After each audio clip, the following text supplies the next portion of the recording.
Hey, pre-notification gang.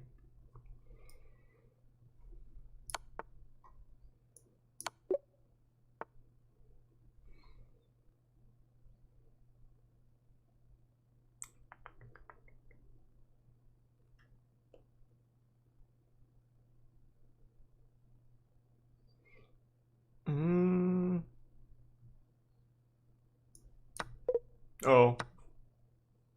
Damn, what was the answer to this one? I don't know how to look at it.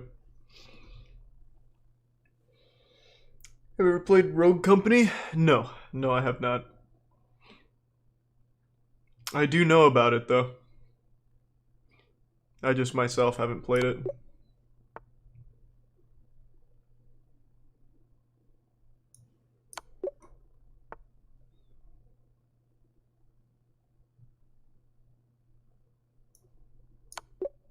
This is like the same thing every single time. Doing alright. Hope you're doing well. I have played Ori. Ori was good. Is that typically a game that I enjoy, but I enjoyed Ori. I didn't finish it, though.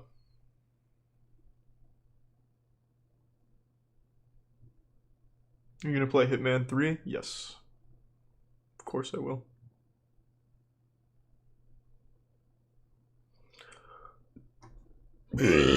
Rust is overrated. It's one word. Overrated is one word. But that's fine, man. I didn't make the game. I just enjoy it.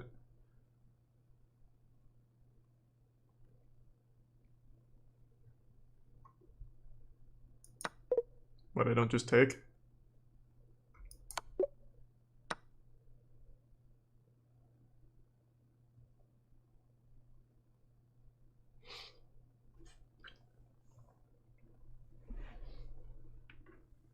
You gonna stream Doom DLC? I already did. It was alright. Thanks to the resub. Unnamed. What's today's Pog? Is that today's PogChamp? Nice.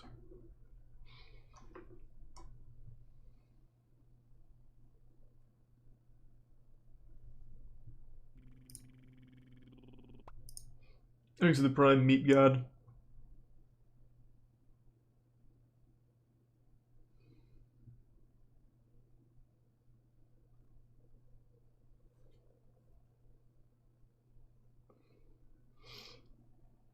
Hanson vs Predator tier list. Thanks for the gift sub, Harry. Good to see you, man. Hope you had a good night. Probably wouldn't do that. I don't think rating predators is a good idea. Call me old fashioned. Thanks to the 2 gift subs, Riles. Am I looking for a mate here? Is every puzzle a mate or nah?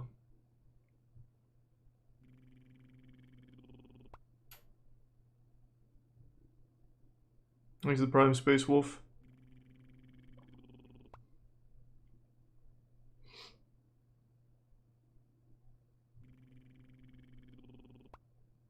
And thank you for the gift sub, Reese, and the Prime Toucans.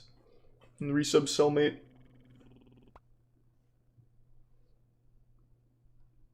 Queen D7, he just takes, and then what? What's my follow-up? Oh, well, never mind, he can't take. That is the move.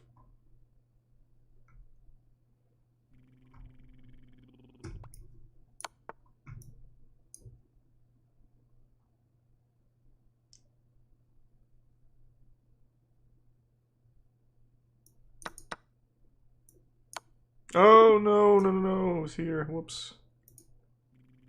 I autopiloted. Oh, whoops. I wasn't paying attention. So what was the solution here? I don't remember this one. I don't remember. Thanks to the Prime, Arterox, Girthy, and Resub Thunder, and Bits Flash. Thanks to the Big 50 Cryo. Oh, I hate censorship. Thanks to Tier 1 Kozo. Yeah, I think censorship fucking sucks. Though, to be fair, I guess it's a little different when you're like the actual president saying that fucking terrorism's cool. I guess that's a little different. So, can't necessarily say that I'm too upset to see that.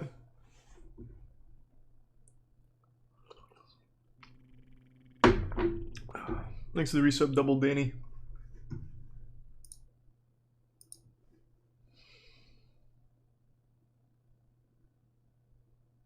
I'm doing alright, Mushrooms. Hope you're doing well.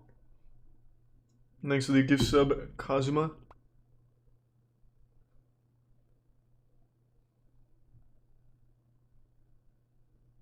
Thank you to the 5 gift subs Kobe. And the bits Hyperzing. And bits Chloe. Hope you've been well, Chloe. Thanks to the resub Monocle.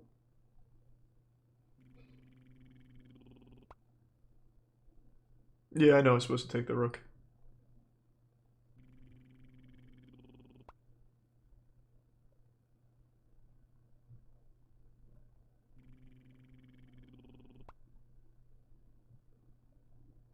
Yeah, Queen's Gambit was very good. I really enjoyed it.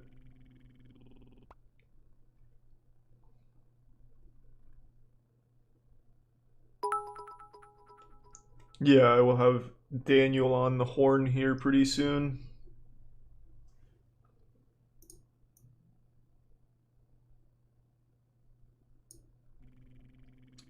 Thank you for the 10 gift subs, Meat God. And the resub Koopa Coughlin. And the tier 1 My Name Jeff. And tier 1 Dr. Love. And Prime Symbol. Thank you, Meat God. Thanks for the fat drop, man. And thank you for the bits Nathan, Mr. Bones. We gonna gamble today? Nah. Today's a lesson, nothing to gamble on. Thanks to the resub, Sir Stall.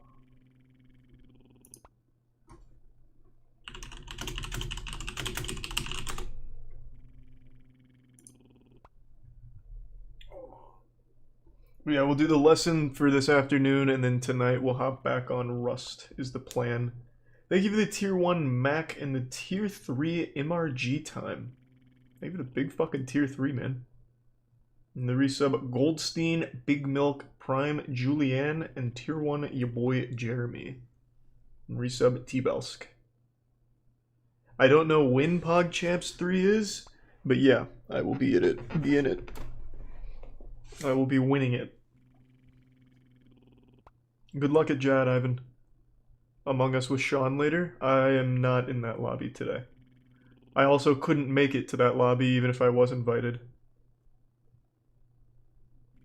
I've been doing a lot of early streams, Lavender. And I had the itch for a chess lesson, and Daniel was free. Thanks to the Prime Free Eyes and tier 1 Ox Safari and resub Dog.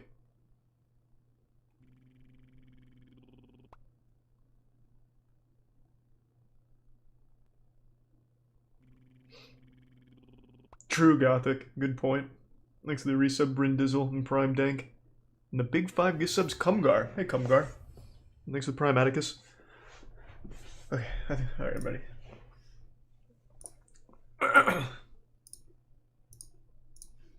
Hello. Hey, man. Hey, good afternoon. How are you? I'm doing well. How are you? I'm great. This is an awesome surprise. Yeah. I'm glad to hear you were free. Thanks for 10 gift subs, Hyperzing, and the tier 1 man. Liam.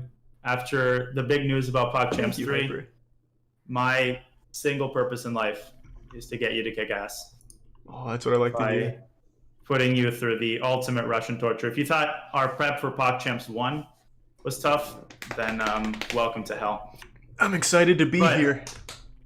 Likewise. Well, again, it's awesome that you accepted the invite. I think you've got a really good shot, and I'm honored to be the one helping you prepare.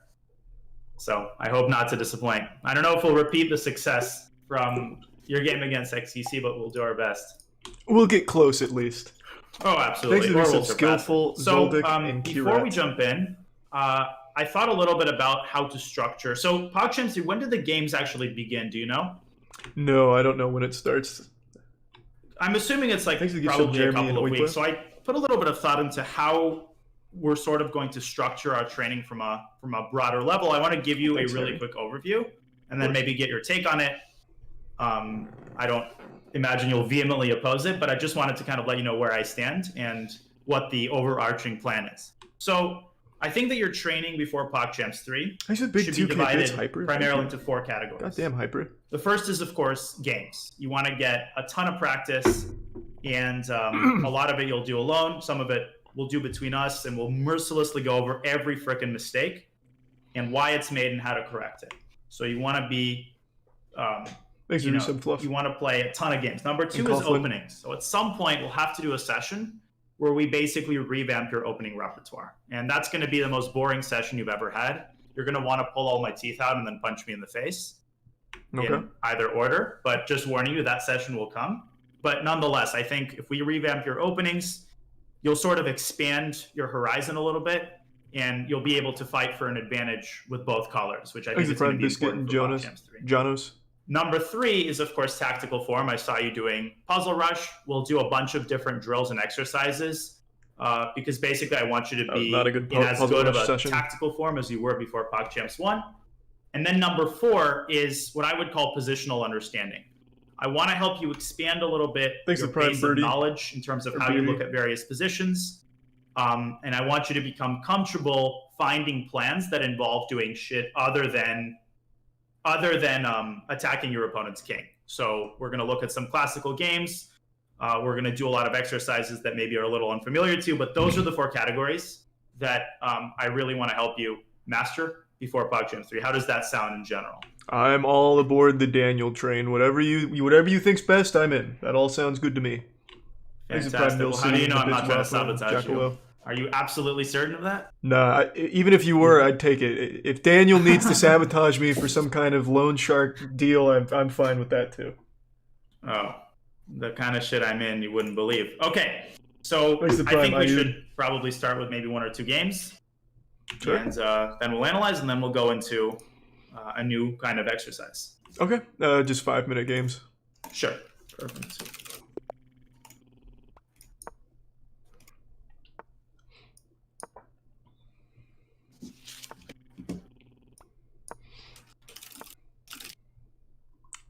So apparently it's last 2 weeks of February, so we got over a month, which is awesome.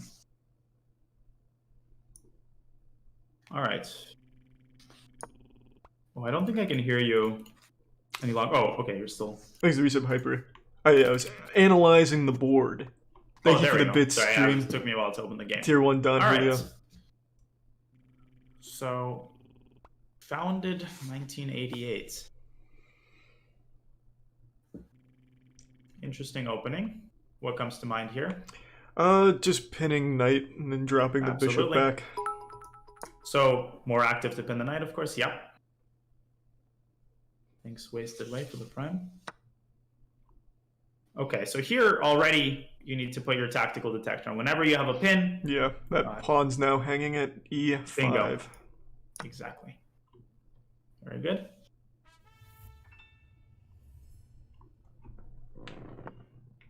Okay. And his position spirals out of control. What comes to mind here? Just development, castling.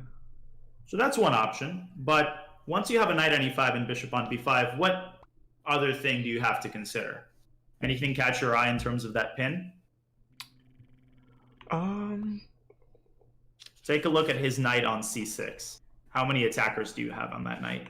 I now have 2. Oh, I see. I can win a rook. I take with knight. He takes with pawn. I Exactly. take with bishop. Yeah, technically you win the exchange because he takes back the bishop. So, like, technically it's like only an exchange, but that's not a pretty bad outcome from the opening. We're up on points here. Yeah. I mean, it's not Thanks great to to win the exchange Resub by DJ. move 9, but, you know, it'll do. All right, now you want to get the hell out of the center, or else he's going to give you a check with his rook on e8. Yeah, so now I just want to develop. Yeah, exactly. Perfect. And now, again, the key is when you win material, your first priority afterwards should be, as you're pointing out, development. It's easy to sort of get low. Whoa, wait a minute. Your first priority should be to take free Yeah, I'm shit. just getting that free knight. Absolutely, with check. Yeah, founded 1988. Oh my god. Oh, another one. Oh my goodness. Jesus. Oh, you're just mopping it up. You know, they don't have buffets anymore, but this reminds me of the good old days, and I'd go to like the local Indian restaurant for lunch. Yeah, this is pretty adorable. Just mop up all the curries all in a row. Yeah, so I was gonna ask, do I take this pawn with check? He takes with queen. Well, if he took with queen, I take with queen. Is it better to take the pawn on d5 or just take the hanging one on h7?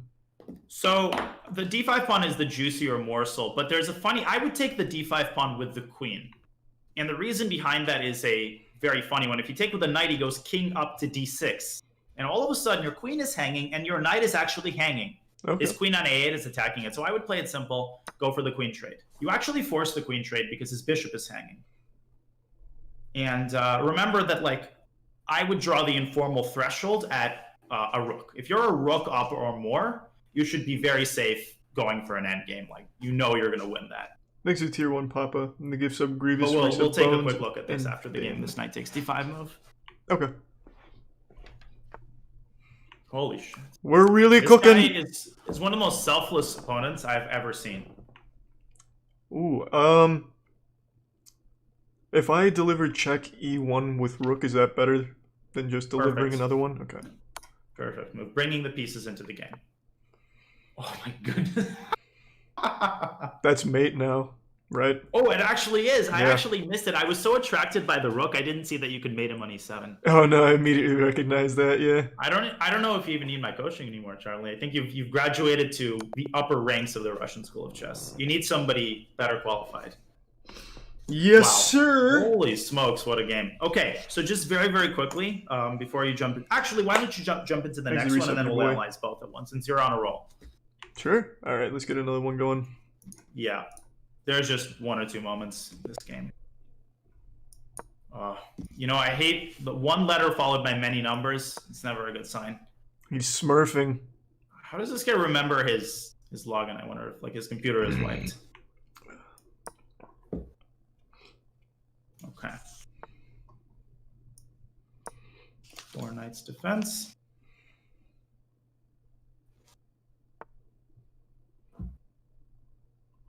Is it best to just castle now or push the pawn to d3 or d4? I would castle first, although both are fine. But I would castle first, and I like that you're thinking about going d4 in one fell swoop. He's screwing around on the sides of the board, Yeah. so opening up the center makes perfect sense. Okay, so now I can just play d4. Perfect. It's d4. Yeah, this a6. Okay, so d5. He's playing on the flank, and now you have several interesting possibilities. You can play it simple though. So what I looked at was just pushing the pawn again and attacking the knight and just doing a trade. Is that good or So bad? pushing it forward or taking his pawn. I was just gonna, well, either work. I looked at d5 first, attacking that knight there. So the idea is correct, but while you're at it, you might as well open up the center. So Just taking take the on pawn. e5 with the pawn, same idea, but at least you're winning a pawn. You're opening up the center. Okay. The move, X5 if you had gives some gone cash. d4, okay, so whoa, knight g4. He doesn't take your bishop. Now think about which new squares have opened up for that bishop. Yeah, right there at d5, right? Beautiful. Pinning his knight, and now look at the knight on g4. It's got only one. Okay, so you can win that knight.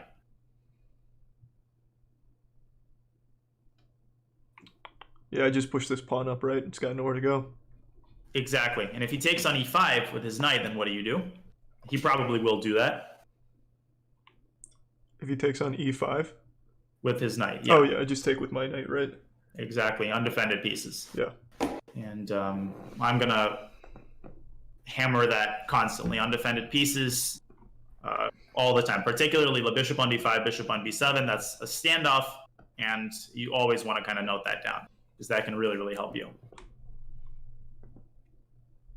Yeah, he's... Thanks to the reset bull. Okay, there we go. So now I just take this bad boy back. You absolutely do. Then I'm... Oh, we got a pre-move. Holy smokes. He's trying to intimidate you. All right. Facing some highly generous opponents today. What comes to mind? Well, I looked at just taking pawn on f7 with bishop. So you can take it in one of two ways. Actually, that's good. You can take it with the bishop, but you can also take it with the knight.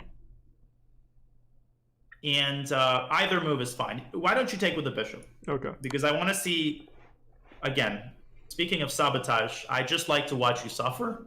And I want to see you find the best move after he moves his king.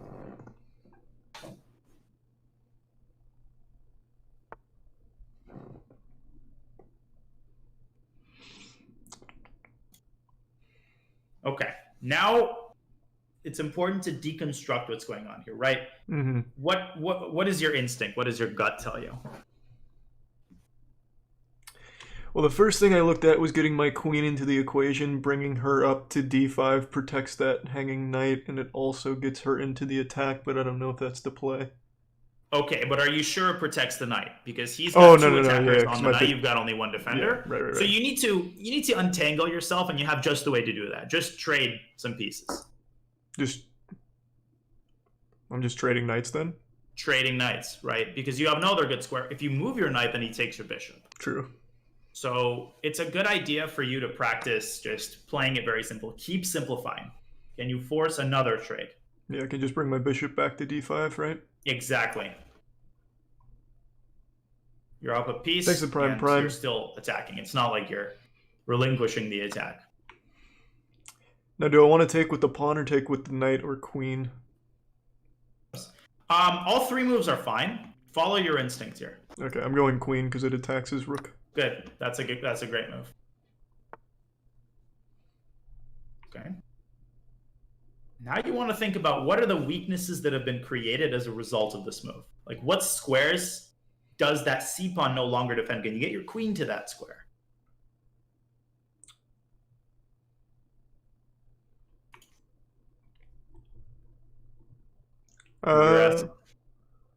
Yeah, I don't see what that relinquished. It's fine. You can move the queen anywhere. These kinds of decisions. The b6 square is what I was referring to. b6? Yeah, that square, the pawn on c7 used to control it. Now the pawn is on c6. It's no longer controlling it. Oh, so just dropping it back and moving it up? Yes, exactly. I see. And that's something we're going to practice. Okay. The famous relinquished squares exercise. I'm surprised you haven't heard of that one. Just a little rusty. It's been a minute. Thanks to the resub Dynamo and resub Bubbles. He will get you in killer form. I was thinking just deliver a check. Keep developing. Yeah. Keep bringing pieces into the game. Bring the pieces in. So active square for the... Well, what about moving a... I'm just going to play this because I'm running out of time. Yeah, a4 is great, opening up the a file. Okay, cool. I was also thinking you could bring the rook into the game, rook a to d1, but this is great. If he allows you... Okay, now you can take on b5, and it's just going to be mate down the a file. Okay, you have checkmate in 2 moves. Yeah, it starts with the queen Beautiful. At a7, right? Nice. a4 was a great move, actually.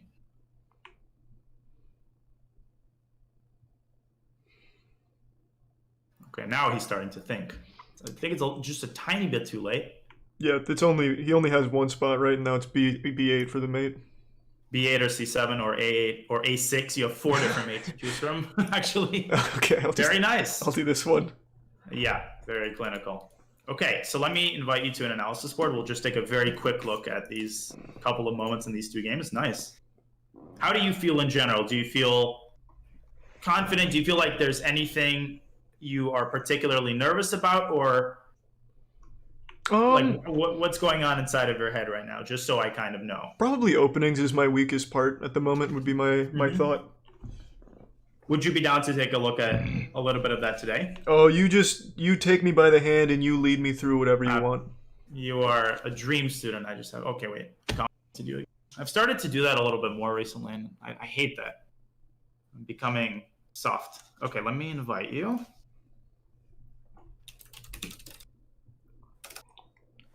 My Russian ancestors are not happy. There we go. Oh, thanks to the resub Suspicious Food 10. Oh wait, hold on. I think I need to exit this. Yeah. Okay, send that back. Let me know if you need me to invite you again. Yeah. Okay. Normally when a GM invites you, you want to RSVP, but I'll make an exception for you this time. Yeah, there it is. There we go. All right, I'm ready. Thanks for All playing, right, Jack, so and resub Brighton. we can start with the second game. So yeah, the way that we'll revamp. So F5 is. Oh, this is actually your first game. F5 is a very weird move. It's kind of like a King's Gambit, except he's playing with black. It's no good. And this was great. Bishop B5, putting pressure on the pawn. The way you played this was ideal. So knight takes C6. This makes sense, right? Yeah. Bishop takes. You win the exchange. Castling is very important. Okay, he literally blunders everything. The one thing I wanted to point out here. Okay, yeah. So here, the move knight takes D5 is super tempting. But whenever your queen is hanging, that's like a particular type of category. Whenever your queen is hanging, that is a very high pressure situation. That is a precursor to a lot of mistakes. You got to be very careful about how you handle those situations, because here the king can go up to D6. Yeah. And the issue with the queen being hanging in general is you almost always need to do something about that. So your hands are really, really tied. Queen has to move, and then black takes on D5. Now, it's not a big deal. Let's say you had blunder that. Where would you go with your queen? Are we talking about after he takes my knight with his queen? In this position. So okay. You kind of have to prepare for him taking the knight. What would be the best square for the queen in terms of making the job easier? Assuming you've made this mistake. Oh, you actually have a really cool move that doesn't lose any pieces, but I'll show you that afterward.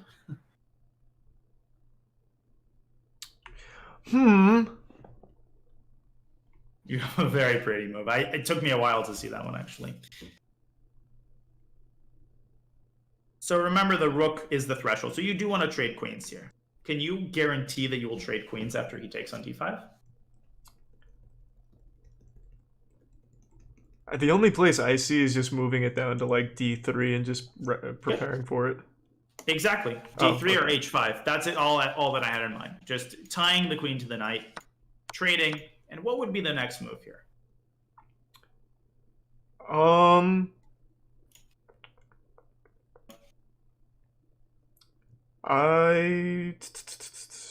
I was thinking a pawn move, but I don't know where you'd move except delivering a check on c4.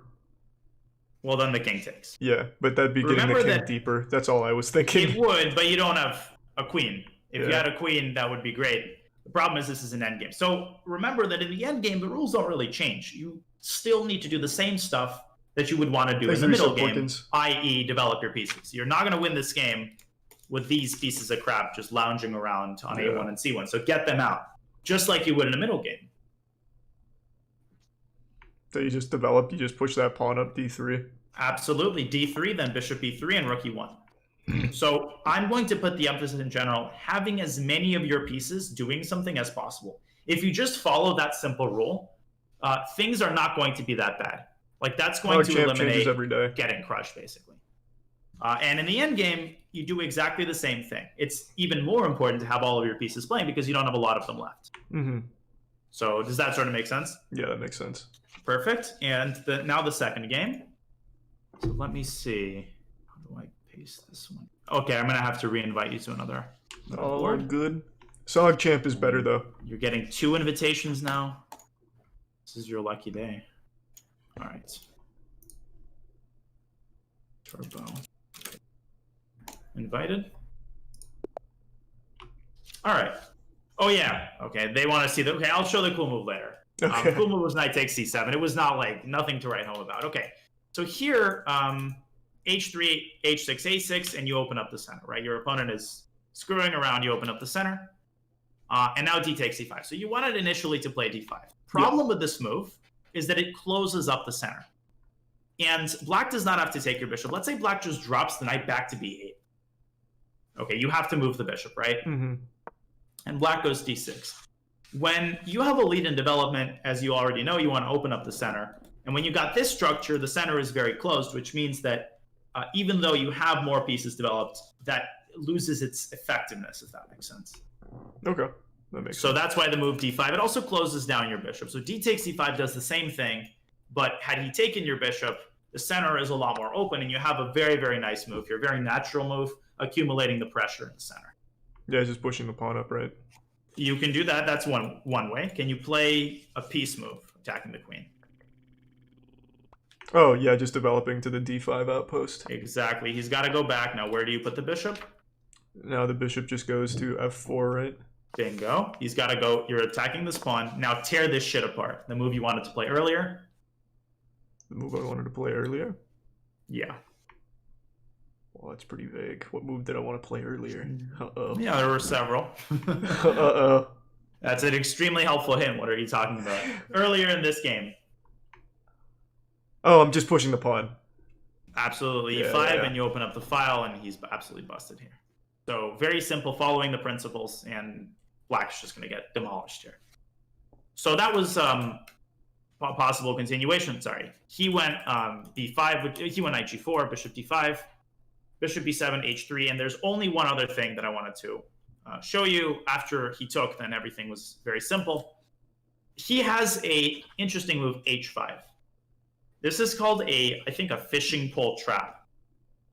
This isn't actually a trap in this position, but that's the basic idea. So what is the meaning of the move h5? Well, basically the idea is, if you take, do you see what kind of could happen here? Yeah, Let's say you dropped your knight to h2 nonchalantly. Black is already not winning, but it's unpleasant. yeah, so now he's just going to bring his queen over to the h file, right? Exactly. Now, it's very hard to defend against checkmate. White has only one defense here, luckily. Can you find it? It's trading queens, right? No, that wouldn't do it. I was saying. Yeah, because queen takes h2 isn't going to be made. Yeah.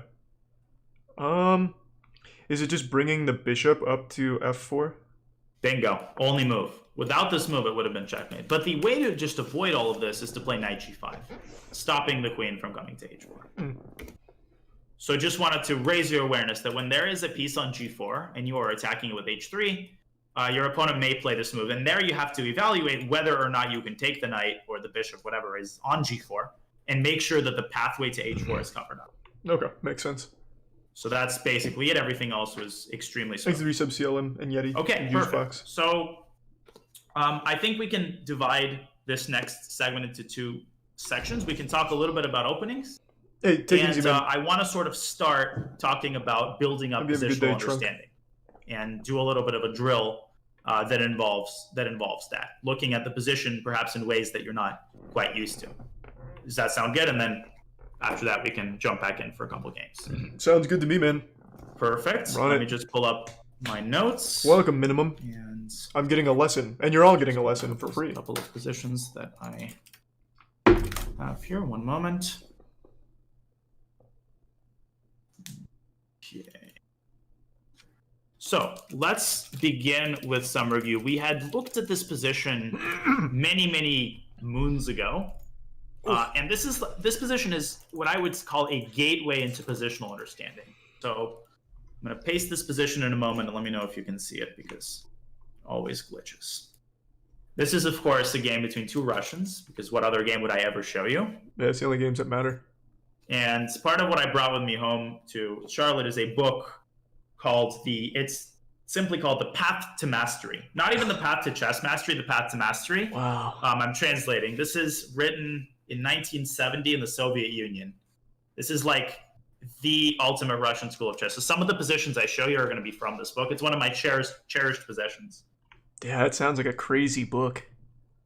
Well, the funny thing is, it's written by a military sergeant who was also a chess master. And he talks about basically every facet of chess improvement. And you would only find this in like a Soviet book. Some of the chapter names, I shit you not. By the way, the table of content in Russian books is always at the end of the book. Okay, get this. Blah, blah, blah. The hygiene of a chess player. My stream knows this because I read from it. The hygiene of a chess player. The athletic regime of a chess player increases the chances of success. That's the name of the chapter. Various roads to the heights of chess Olympus, on the path to mastery of an army chess player. So literally, he talks about absolutely everything, and he talks about actual chess facets. So anyway, sorry about it, but it's an interesting little relic. Have you been hitting the gym in response to this? Are you getting kind of fucking jacked right now? Ready for the chess? I don't even leave the gym in my apartment building. Oh, yeah. Between the treadmill and the weights, I'm basically playing chess on the treadmill. Beautiful. But that's what this guy would have recommended. So Thanks to give some low life. This position prime is going to help us review some of the very basic positional content. Now, what is positional chess in general? What do I want you to master? Positional chess can be summarized in very, very simple terms. Positional chess just means improving piece placement, the art of finding the best spots for your pieces. And there's a lot of sub concepts, right? That's not literally all there is to it, but that's what everything is essentially boils down to. Okay, and that's what I want to make you an absolute wizard at. Okay. So let's take a look at this position. Do you see it on yours? Yes. Let me see. Yeah, you do. Perfect. It is white to play. This game is from 1945. First, I'm not going to tell you anything. I want you to try to understand what's going on here. White to move. All right, well, the first thing I looked at was just getting queen up. Going to g3 seems like an active square. It threatens a checkmate potential on g7 by getting the bishop over to h6. Mm-hmm. It also protects the bishop still in case there is an attack on it. Okay. Pretty good thinking. The e4 pawn is defended only by the knight, but the knight can't be taken because it's still got the b2 pawn protecting, so that all looks pretty good. Okay. Interesting. So we'll talk about what black should do in a second. Let's also practice a little bit of visualization, calculating in your head. If in this position, and I'm not going to make this move, black takes on e4 with his knight. Yeah, I just saw that, yeah. White actually wins. White wins there. Calculate further. You take black's knight, and black takes your knight with his queen. In that position, in your head, I want you to find the move. So queen took back knight on e4. Yes. White to play. White to play and win a piece. Not the easiest move to see, but you got to think about how the position has changed. What is now possible, which used to be impossible. And you know which square you have to target.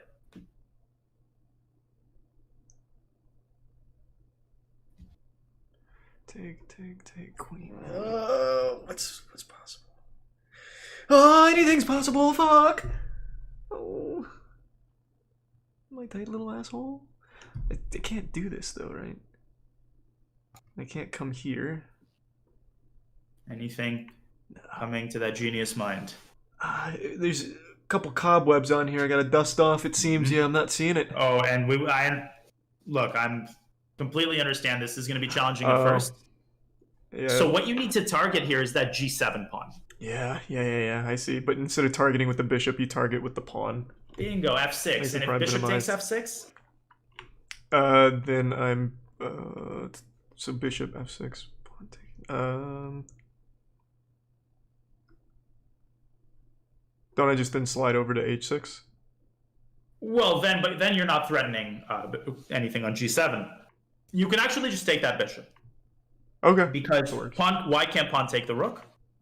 Because it's pinned right now. Because it's pinned, right. So as soon as you put the queen on g3, you're like, aha, this pawn is pinned. So knight takes e4, knight e4, queen e4, f6. Double attack, bishop f6, rook f6, and white is up. Just take, yeah, okay. Very good. And I'm sorry to torture you with these lines. I'm going to do a lot of that because I want you to start reliably visualizing 3-4 move lines by sort of the start of PogChamps. But here's the thing that black can do. Black can just slide his king over to h8. And this takes the sting completely out of the move queen g3 because now there's no longer a pin. Yeah. And would it make sense if I said that white isn't really attacking? There's no way to lift the rook. Everything is awkward. The e4 pawn is now actually hanging. White starts to crumble a little bit. Does that part make sense? Yeah, that makes sense. So this is a great example of a position in which attacking your opponent's king just isn't going to do the trick. You need to find an alternate approach to the position. In order to do that, the concept of weak squares comes into play. Can you spot a very weak square in black's position? And I remind you, by definition, a weak square is a square that cannot be defended by a pawn. There's one juicy central square. Only you can get a piece there. Yeah, isn't it d5? It is. What would you like to get to d5? Would putting the knight on that outpost be the play? Absolutely, and I like that you referenced the outpost. Unfortunately, you can't do that immediately, though, because Right. Black's knight is going to have something to say about that. But here comes the key idea.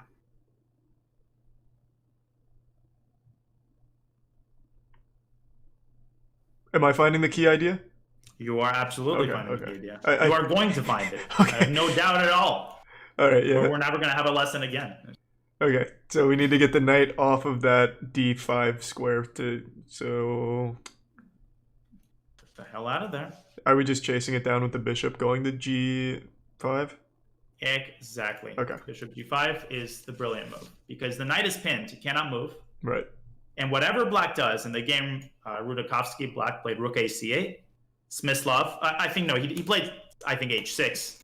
Smyslov takes on f6, and he slams the knight into the outpost on d5. Amazing square. And now white has complete dominance over the bishop. How do you capitalize from this position, though? Like, where's the line go from here? So basically, and actually, let me look up exactly what Black did play. No, Black played rook f to e8, sorry. Rook f to e8. That's a great question. Well, we're first going to take a look at how the game ended, because the game ends very, very quickly. Essentially, the idea is only now to attack Black's king. Because you have this amazing knight, you've eliminated counterplay, the e4 pawn is safe. Now our hands are untied for a kingside attack. But first of all, queen takes c2 seems to be a free pawn for Black, but it's actually not. Can you figure out why not? And the concept of tactical awareness comes into play here. This knight on d5 is wearing a lot of hats, and there's a particular square that it now wants to get to. So I see two options. There's just taking the bishop on f6, delivers the check, and he has to take with the pawn that opens up the g file. I don't know, like, where to capitalize there, but that's what... Right. Sorry, go ahead. And then I also noticed there's a fork potential at c7 with that knight. Very good. That is actually the correct observation. Remember that the queen is the worst defender of a square, because queens can be very easily chased away. Get rid of this damn queen. Just going to c1 with the rook. Bingo. Queen has to move. Forkovich, and you win the exchange. White is better. White is basically winning. So pretty simple. Knight d5. Now, how does the actual game end? Black plays the move bishop to d8. He moves his bishop away. Smyslov decides now to defend the pawn with c3. b5. Black tries to make something happen. b3. Very patient, typical Russian move. First, get the queen out of c4. Get freaking queen out of there so I can attack like I am supposed to. Yeah, b3, queen c5, king h1. Black goes rook c8. Now, is Black actually threatening anything with this move? No. It's still defended by the knight and it's queen. It's defended by the knight. Do you see how freaking amazing it's a tier 1 Psycho and Resub Caballo. Now, Smyslov wins the game with a very typical attacking technique. You like this particular plan, and it's a perfect time to do it. Is it the initial one? Say that again? Is it the initial one by sliding up to g3? You're close, but not with the queen. With what? This is a plan that allows you to bring a piece into the attack. Oh, are we doing a rook lift? We are absolutely doing a rook f3. Oh, okay. And Black tries to hide on h8 with his king. But that's just about as effective as me, I don't know, hiding under a desk when you're about to get blasted by a huge bomb. And Smyslov now plays another really nice move. He plays f6. And the point of this move is that you intercept the bishop. Where do you want this queen to go? h4. Exactly. So we intercept the bishop, and Black plays g takes f6. Smyslov goes queen h4. Look how methodically he brings pieces into the attack. Rook g8. And very symbolically, the knight is the piece that basically wins the game. Knight takes f6, threatening checkmate. Rook g7. Now another very nice move, rook g3. Distracting the rook from g7. If Black were to take, then what happens? Oh, no, it's just checkmate. Checkmate on, yeah. So bishop takes f6 was played. There's only two more moves in the game. Now, Now Black has to defend the rook with rook c to g8. Is this sort of making sense so far? Yeah. And now Smyslov plays the second move that I want you basically to find. What often happens when you are attacking is, as we discussed many times, you develop a kind of tunnel vision. Because what do you see here? What seems to be the square that you're going to win the game on? It looks like what are you attacking with all your might? It looks like we'll win at G7 if we could get the 2 rooks out. But that's an illusion. And one of the things that you have to start doing when you are attacking is continually look at the whole board, because sometimes your opponent is so invested in defending a particular square that there is another pawn or another square that just becomes really weak, and you can deploy the remaining pieces and infiltrate through that particular square. And that's exactly what he does. Yeah, so right, I mean, he can't take with the rook right now because it's pinned to the king, so you just get the next rook into the attack, right, by going to like F1 and bringing it up? So you're very close. Think about how can this rook infiltrate as quickly as possible? There is a pawn that is basically indefensible. Rook F1 is almost correct. There's just a faster way of doing this. Is it D1? Bingo, sorry. That was a mouse slip. Rook E1 would be kind of dumb. Rook D1 is the move, because you're just going to take the pawn on D6. Yeah. And let's make a random move for black. What is the actual now checkmating sequence?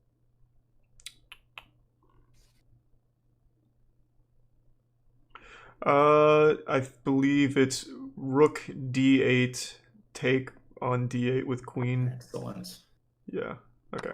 Cool. And now just this is mate. You can also, by the way, you can sack the queen on G7. And now go rook D8. This is kind of a cool mate. Yeah, so, I definitely didn't see that one. Yeah, but I mean, no need to play with fire. If you see a simple mate, you want to go for a simple mate.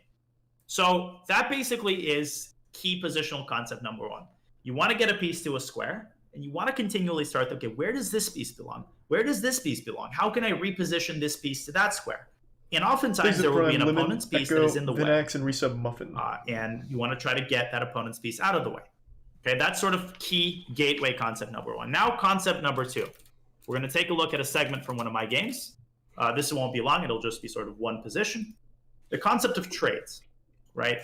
And if you remember when we first started training, it was a very dark period of my life. I was having a great time. And then, of course, they assigned you to me, and everything kind of went downhill from there. But one of the few fond moments was to watch your aversion to trades, right? You've gotten so much better at that. But do you remember when you just didn't want to fucking trade anything? Oh, I remember those beautiful days. The dark ages of it was back in the days of the bubonic plague, and it was just a young nubile boy back then. It was those times. Okay, so of course you can use trades to your advantage, and oftentimes what you have to do in a position is identify your opponent's strongest piece. This is sometimes a hard process, sometimes an easy process. We'll look at an introductory position where this is easy, and then you need to devise a way to trade that tier piece. 3 Sometimes, this is the important part, you need to use tactics to achieve a positional goal. You need to use tactics to trade a particular piece, if that makes sense. So a good illustration is one of my old games. You are going to be playing black here, so flip the board.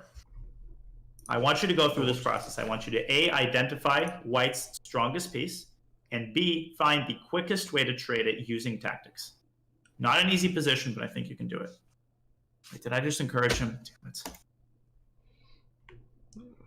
Okay, this is child's play, Daniel. Child's play. You were doing this when you were in your mom's womb, basically. Oh yeah. This is too easy. This is an insult, actually. I'm sorry I'm giving you this position, really. So I need to trade queen. No, that's not it. So what is the strongest piece? What is white's most annoying? And you can use your eyes here, just visually. His strongest piece is the knight on d5 right now. His strongest piece is the knight on d5. So you would love to get rid of the knight. That knight constitutes white's entire advantage. Mm-hmm. This is the hard part. So take your time. Oh, wait, I see it. Is it I'm dropping knight to e7, he takes... Yeah, there we go. Then I deliver a check and get it back. You frickin' got a knight e7.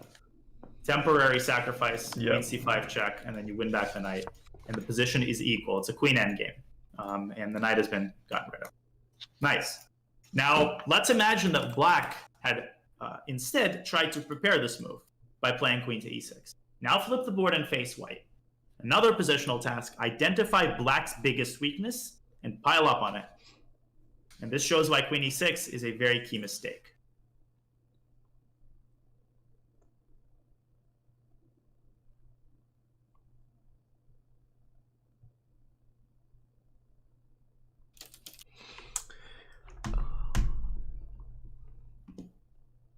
So scour the board. When I say weakness, it can be a pawn, it can be a piece, it can be anything. Evaluate each particular region of the board. See if there's anything that seems to be very flimsy.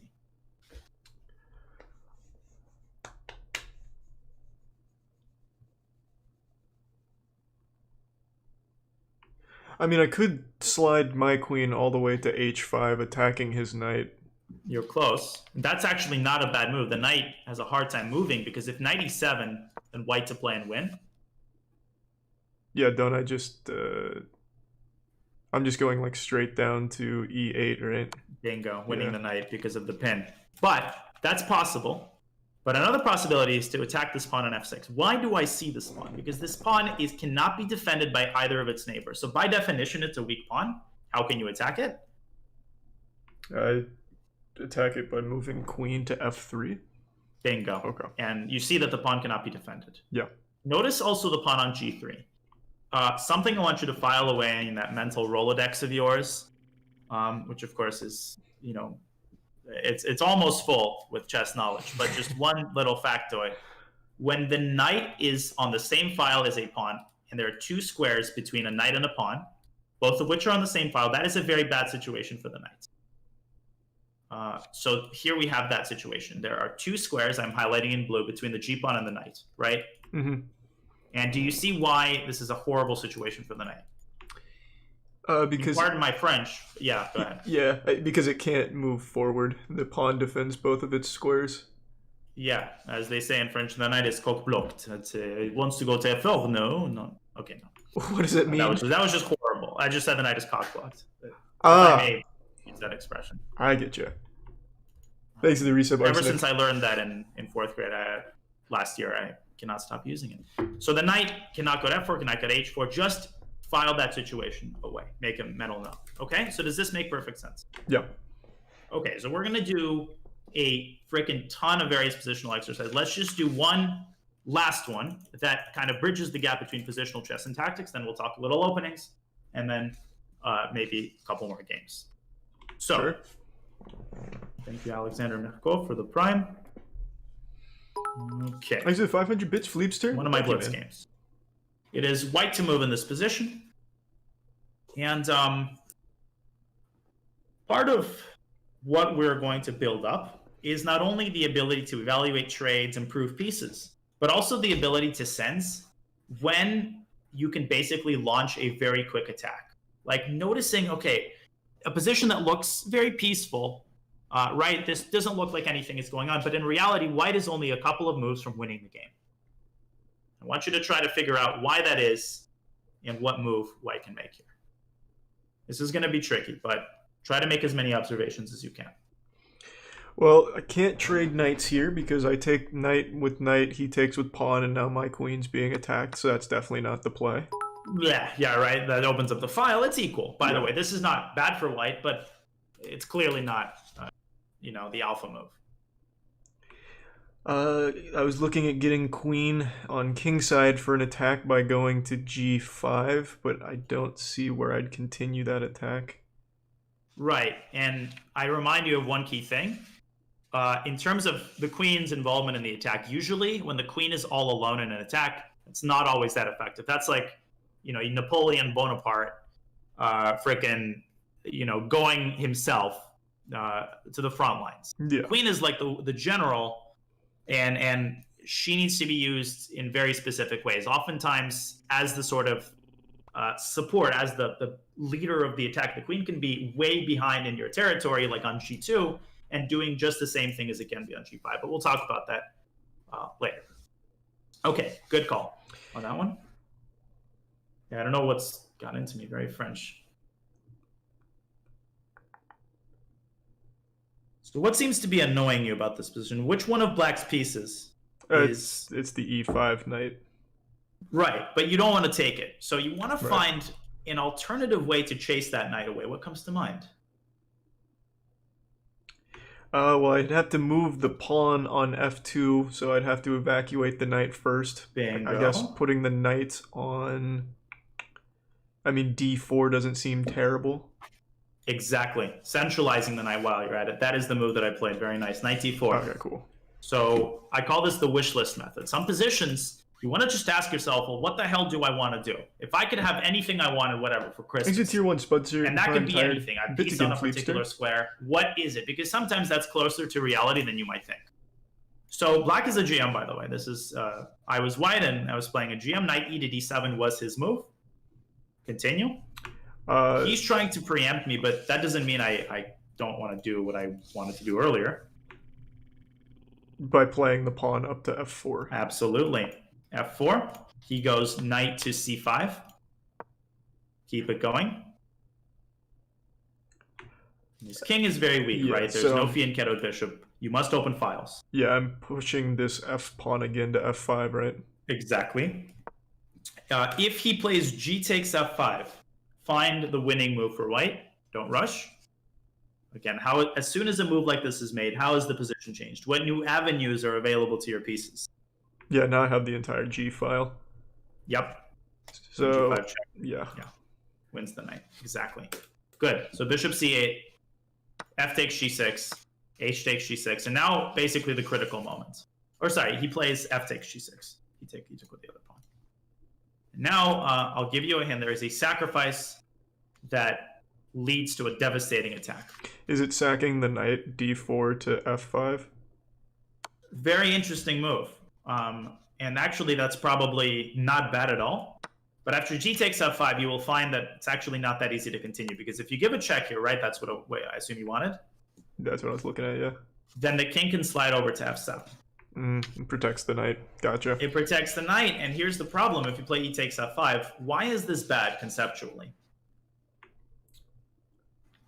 Like this pawn, right, what's bad about it? Can't be defended by other... Well, it can be defended by the g pawn. Right, it's not about the pawn, but you actually want this pawn to be gone from the board, right? Because that would open the f5. Gotcha, it's So blocking. be very careful about that, right? I would call it the umbrella method. It's like your opponent is using the pawn as an umbrella, sheltering his king. Okay, so your right area of the board, of course.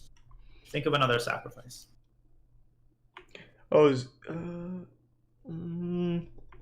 the only other pawn sack I F8. see is the rook taking knight with Absolutely. rook. Okay, You cool. draw the king in, but now the key move, and black resigned after this move. The king wants to evacuate back to g7. Yeah, You so allow this, I chop your nuts off. yeah, so you just want to slide the queen all the way to h6, right? Bingo. And he resigned because look at the king. I mean, the king is caught in the crossfire. Rook f1, queen g7. This is all checkmate. And this is the kind of position I want you to look at, and you don't even have to calculate anything. It should be clear to you that white has overwhelming threats against black's king. Does that make sense? Yeah. So very quickly, let's say rook f8. Continue. At this... And a painful little exercise, finding checkmate. Yeah. I know you love. I'm still sliding the rook over to f1, right, for the check? You are. Okay. If king e7. That's bringing the queen down to g7. Nice, made in two. And if king e5, that is the only move. There's many ways to finish the king off. I want you to find one of them. If I bring to the 5th rank, he just takes my knight.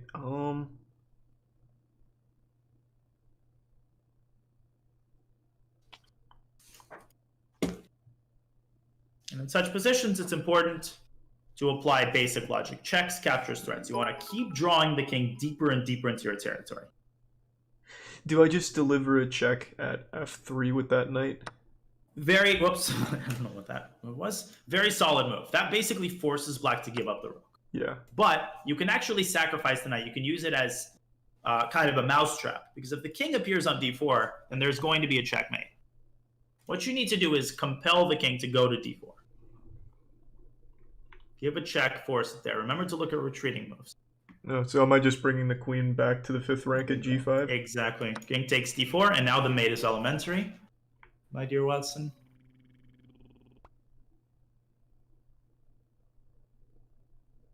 Is the one you're talking about just bringing the queen all the way to d2? Whoa, but now the king evacuates. Yeah. That queen is So fulfilling a that's- crucial role. So you have to do it with another piece. You have a, oh my god, you have a very pretty Oh, it's just mating pattern. it's just the rook then, huh? It's the rook, yeah. Knight has to cover, and then it's Yeah, hit. yeah, The move okay. that I saw, you could also give this check. Forking knight and the queen. C takes b5. Check. King has to take. And now rook e1. And this sets up, this is not a check, but look at how safe white's king is. This sets up a discovered mate, which is completely inevitable. This is actually just checkmate. Anyways, that's just me being stupid. That you absolutely don't have to do that. Rook d1 is the simplest. Okay. So does that make sense? Yeah, that makes sense. And so the key, right, what we're going to work on is while we're working on positional chess, I'm also going to try to help you develop a sense for when you can transition from quiet play to an attack. Here, you notice that, the knight on e5 is annoying. Wait a second, I can push this pawn all the way to f5 by force. Because black's got pieces, kind of like bowling pins, that you can just bowl over with your pawn. And then that basically transforms into a sacrifice. Great. Okay. So we'll do friggin' shit tons of these exercises. They're going to be in your nightmares. But let's switch to openings. All right, I'm going to give you the choice between, we have to look at white and black openings. I would say they're of equal urgency. Thanks, What Sub seems John, to the Prime suit your Dark. fancy for today? And maybe Fleepster. Give me 1 second though. I need to tinkle real bad. So do I. Perfect. As usual, we're synchronized. I mean, it's unbelievable. That is All so right, cute. Yeah. okay. I'll be right I'm back. too emotional. And yeah, I'll be right Fleepster, back. I might. I just don't have any goals in it right now.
All right, perfect.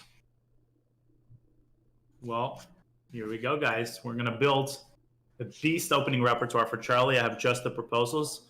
I think I'm going to teach him the Sicilian with black.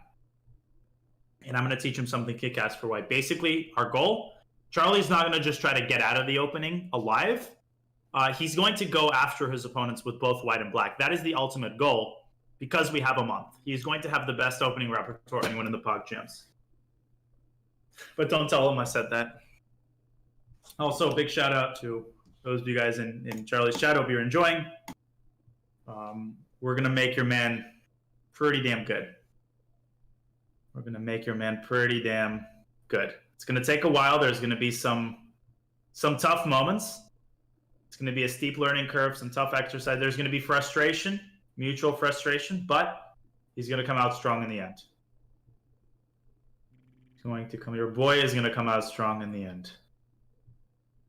It's not going to be 1d4. So I put some thought into this, actually. I consulted with some trusted friends, and I have a pretty strong opinion as to what Charlie should play. So drum roll, please. I'll hold you guys in suspense. Of course, he has the final say. Prime Dragon. Student always has the final say, and I will not press him. But I think I know him well enough to know what he'll like to play. You talking shit? Oh, constantly. Man, you just ruined the party. I was having such a good time. Perfect. Let's get crap about you. So, openings. Okay, so here's how I'm gonna preface this.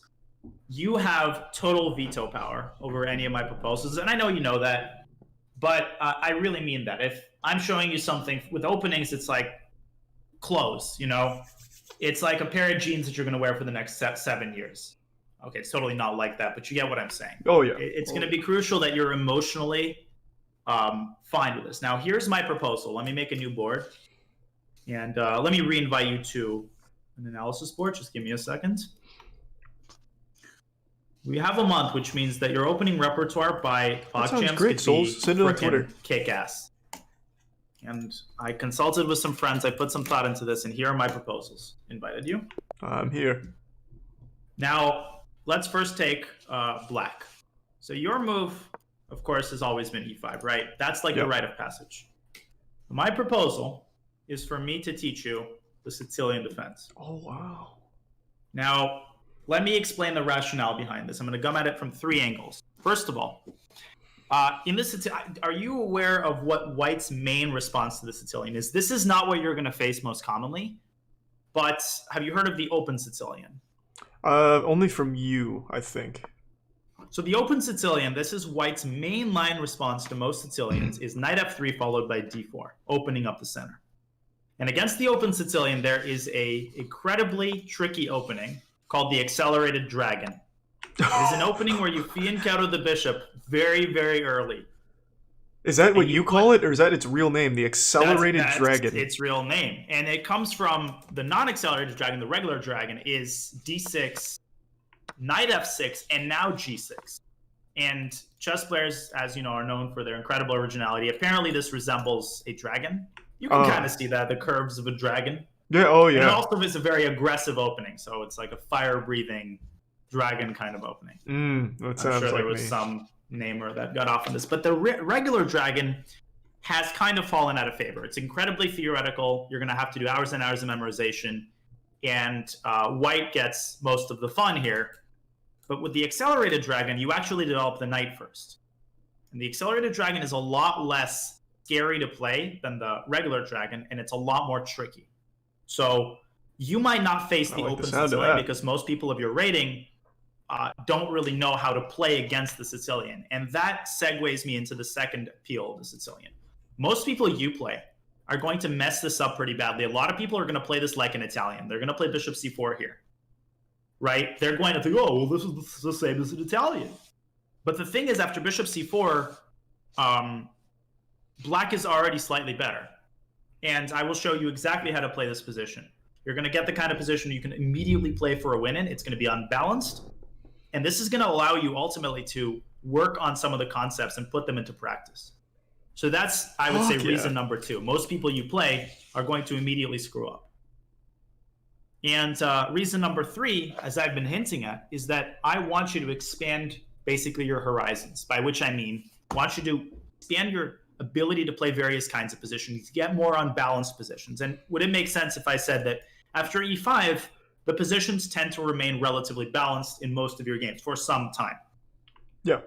I'm going to plunge you into the Mariana Trench, into the frickin' deepest of deep ends.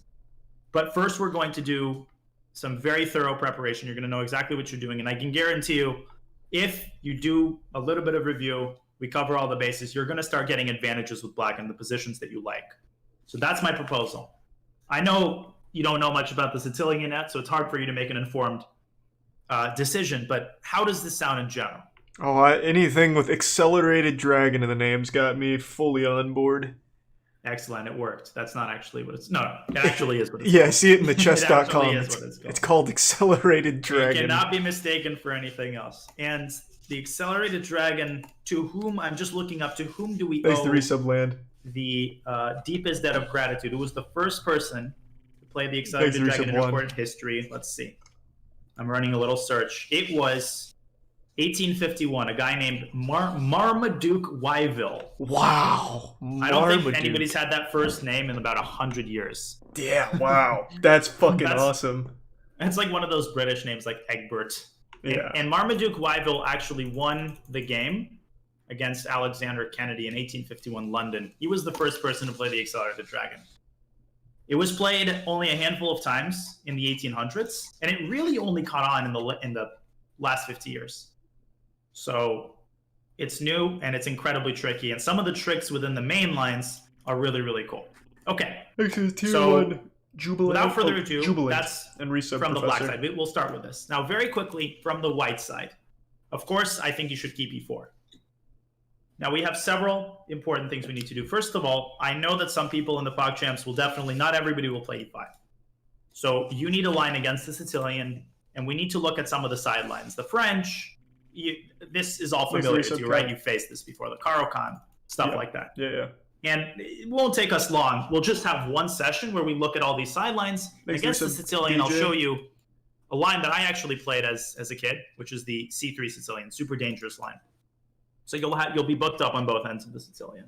Perfect. Now against E5, I put, again, a lot of thought into this. I fluctuated, vacillated, I couldn't decide. But I think I've decided on an opening that you're going to really enjoy and with which you're going to kick a lot of ass. And that is called the Vienna Gambit. Oh. So basically, the move is knight c3. This is already not what you play, right? Right. And this is considered by many to be Thanks, senseless, Resub because Nuke. why play knight c3 when you can play knight f3? But there is a very specific follow-up. After knight f6, you play the move f4. Now, what is 2f4 called? What do you mean? That's a gambit. King's Gambit, right? That's the King's Gambit. This is basically a very much improved version of the King's Gambit. And in many games, your opponent is going to greedily take the pawn. Black is already in huge trouble here by move 4. Can you maybe tell me why Black is in trouble? Think about what the knight on f6 allows White to do. White basically makes a huge claim in the center immediately with tempo. Is it just pushing up the pawn again? Attacking the knight? Bingo. Now, where can this freaking knight go? Nowhere, right? It has to go back to g8. And we're going to talk about the theory here. I analyzed the hell out of this for a student a couple of months ago. So you're going to benefit from some cool analysis. Black is already in big trouble here. Some of the lines that we're going to look at are super cool. You sacrifice more pawns, but it's not the sort of thing where you have to always sacrifice a million pieces. At most, you sacrifice 2 pawns. And again, this will allow you to get the kinds of positions I think you want to get. Attacking positions, open positions. And most importantly, it's going to help you put into practice and I would say crystallize the concept we talk about. So that's my recommendation. Also sounds reasonable? Very much so. Okay, well, I've set the table. Now I got to deliver. Now the less glamorous part. I think just today we'll do a little bit of Sicilian. I'll introduce you to it. And we'll go from there, okay? Yep, works for me. So, e4, c5. A good way to approach openings in general, I like to get the lay of the land first. What is it that we're going to have to look at so that, we can basically know approximately where we are. Now, knight f3 is by far the main move. The alternatives to knight f3, there is c3. What is the idea of this move? You should be able to immediately... It's getting ready to prep d4, right? Mm-hmm. Getting ready to prep d4, so black has to respond to that. There is the move d4 immediately. Some people who don't really know what they're doing do this. And now there's the Smith-Morra Gambit, which is c3. Not a lot of people at your level play it. Some people will play queen takes d4. You can already tell me what black does here. He just develops the knight normally with tempo c6. Exactly. And let's say the queen drops back. You already have the necessary information to play the next move. Play it like an accelerated dragon. Yeah, so now I'm just going to bring the C6 or C pawn to C4, right? Wait, but it's black to move. Oh, wait, what? Am I playing? I mean, you're playing black. I thought I was playing white. I'm sorry. No, it's all good. But we're looking at like the Sicilian from black's perspective. Gotcha. So now They were just testing me. Yeah. Now I'm just developing on the other side, right? So I'm going knight to f6. Was that the next move? That's fine, but if you play it in the spirit of the accelerated dragon, then you would play g6. So I always fianchetto the bishop. I always fianchetto the bishop. Most of the time, except for one line, which we're going to talk about right now. So that's d4. We'll deepen our knowledge of all of this as well. I'm trying to just give you the lay of the land for now. And then finally, there's knight f3. By a country mile, you're going to face this move most often. So now you play knight c6, right? Yeah. And the move that, according to my training with my students around your level, is bishop c4. Because, again, people play the Italian against e5 and they don't sense the difference. Misclicks. The key difference here is that the e7 pawn has not moved to e5 yet.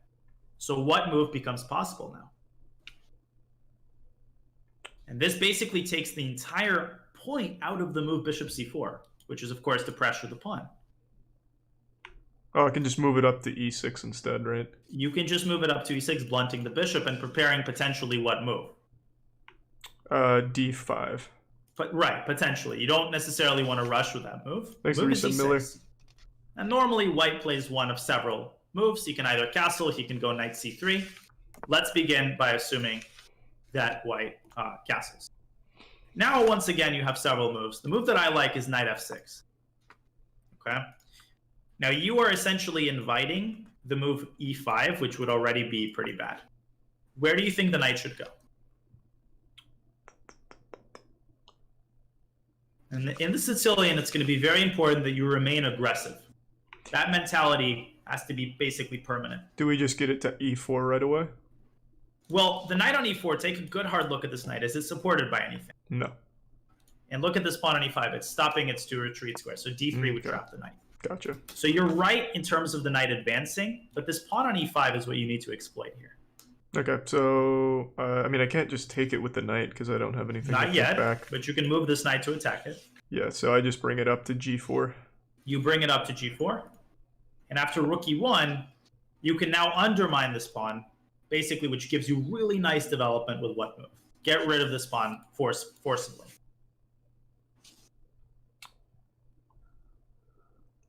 When I say that, you should be thinking of pawn moves, because a pawn move essentially offers a pawn trade and gets that pawn off the board. Yeah, I just don't know which one. Do I do it with the f pawn or the d pawn? What does your gut say? Which move seems less weakening? D pawn. Yeah. And also what the d pawn does is it allows you now to develop your bishop to d6. Okay. Let's say white goes h3, you drop the knight back. And black has very nice development. Where is that bishop on c8 going to develop itself to? This is a very sexy development square. Eventually or right now? Basically on the next move. Like well, let's say eventually. Where is the ideal square for the bishop? Wouldn't I want it on the long diagonal? So like Absolutely. b7? Absolutely. Okay. b6, bishop b7. And this is called the Horowitz bishops. There's actually a name for bishops configured in this way. Okay. And they're both aimed at the king side, and black's got amazing development. Does that make sense? Yep. Quick tactical question. If d4, in your head, let's say c takes d4, knight takes d4, knight takes d4, queen takes d4, black to move. And win.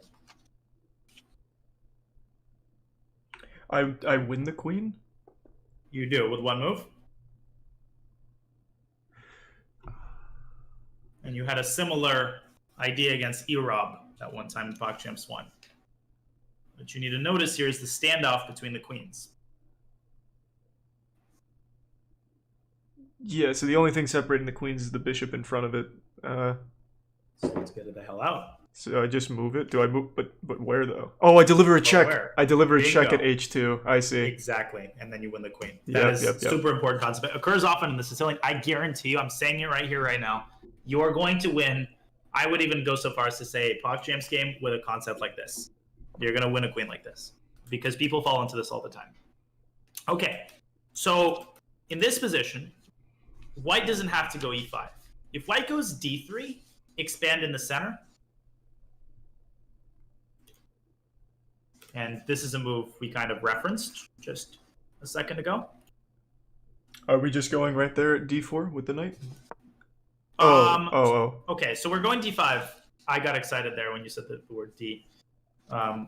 Gotcha. Yeah, sorry. Now, I just looked at the knight outpost. d4, but I'm not going to let you go that easily, right? You say a move like this in front of me, and you're going to hear it from me. So knight d4. Shall I list the flaws of this move? I want to hear every single goddamn one. I'm gonna twist the knife, and so far you're never gonna get it out. Now the first thing is it doesn't develop a piece, and it doesn't occupy the center with pawns. The fact that a piece stands in the center like this doesn't really mean anything. So for example, white can simply play c3.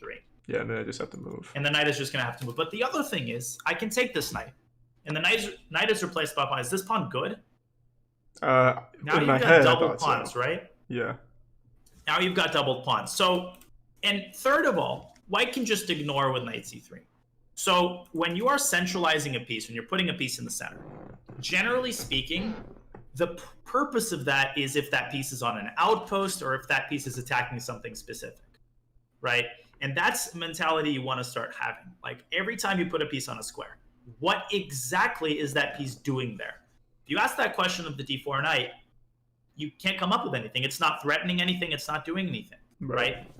Sorry to harp on this so much, but that was an instructive mistake. I joke that was an instructive mistake. So the move is d5. Mm-hmm. You're attacking this twice. White must take. You take with the e pawn. What opens up now? We now have the e file open. White has the e file, but what does black have? We're attacking the bishop, and we also have... Does bishop think about it? Where can it now go? Are we pinning the knight at Potentially. G4? Okay. But first we must finish our kingside development. We go bishop e7. The reason we go to e7 is in order to take the sting out of the move rook e1. Mm-hmm. Then we castle. Black is better. We have bigger control of the center. This bishop will come out either to g4 or f5. It should just make sense here. The black's position is really comfortable. Does that kind of make sense? Yeah. At some point when we finish the theoretical part, we will practice all of these positions and we will deepen your understanding. But right now I'm giving you the lay of the land. This is the most common line you're going to face. That's why we're spending the longest on it. And lastly, if white goes rook to e1 and defends the pawn, would d5 be a good idea here? I push d5.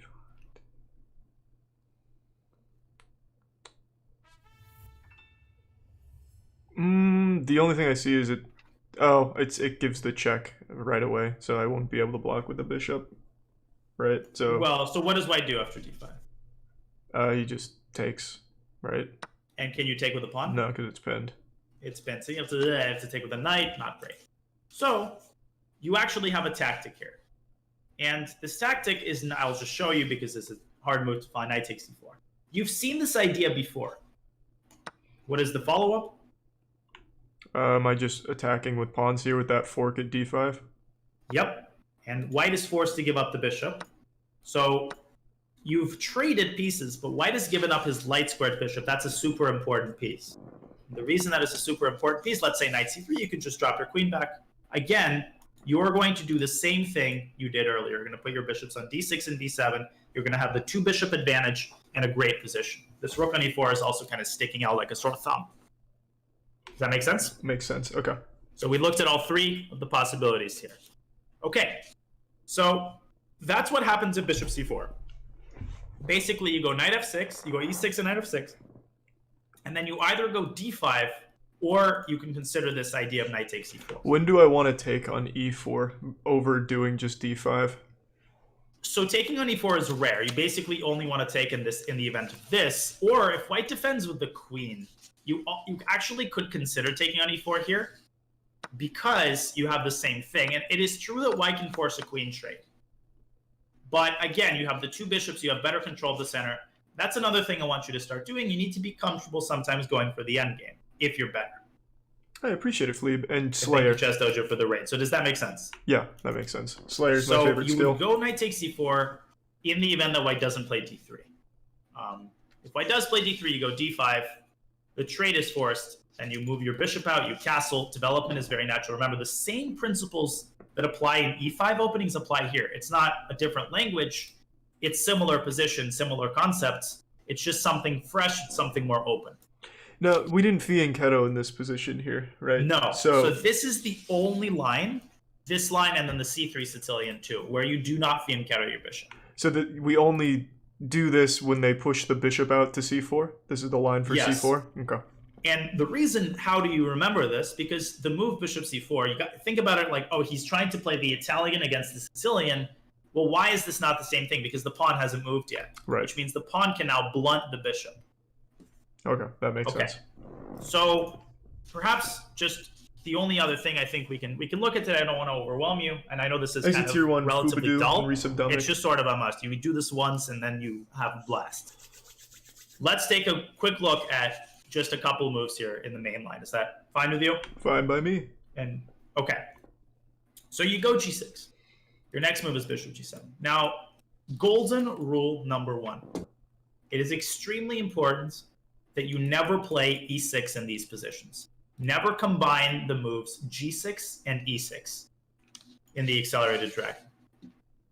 And, okay, never say never, but that is about as hard and fast of a rule as there is.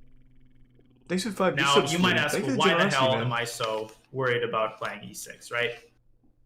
So, and why would you play e6? So a lot of people play e6 because it defends this square, and they think, oh, maybe I'll put the bishop here. Your bishop always fianchettos.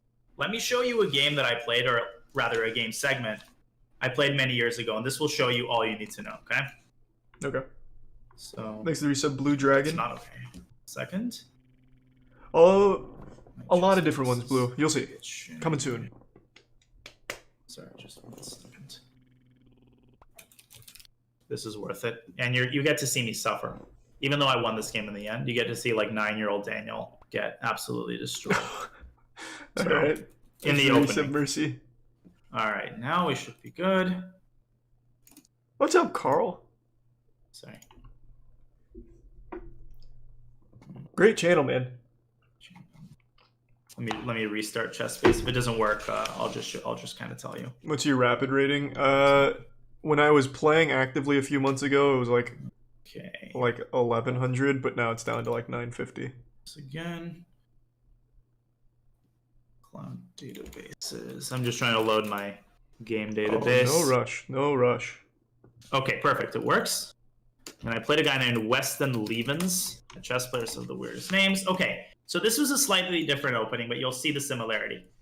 I am playing black here. This was 2005, so I was 9. I was rated 1800.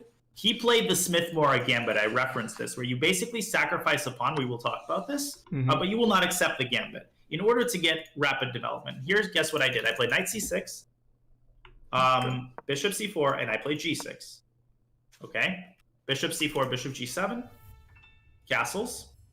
Sorry, you played knight f3, bishop g7, castles. And guess what move I played here? Oh my god, you did e6, you maniac. I frickin' did this, and then I got several limbs of mine chopped off by my coach. I think I still remember that lesson after this game. Thanks to resub Yamazin. The kinds of things I heard. And maybe you Lonzo. will not believe. Because to a Russian player, this move is anathema. It's unthinkable. Now, why is this move so frickin' bad? Because it weakens this square. And the dark square, look at the dark squares, d6 and c7. You see how weak they are? Yeah. How can white stick the ultimate piece onto d6? Yeah, just going with the queen. Not with the queen. There's an Really? even better piece. He did put the queen on d6 in a move, but how about the knight? Get the knight there. So he just brings the knight to to b5 and then bringing it Yes. over? Okay. Well, potentially knight d6. You can see how devastating that is, right? That Yeah. literally entombs black's entire queen side. I play knight f6. But instead of knight d6, which would be good, now he plays queen d6, which is even better. What is he threatening?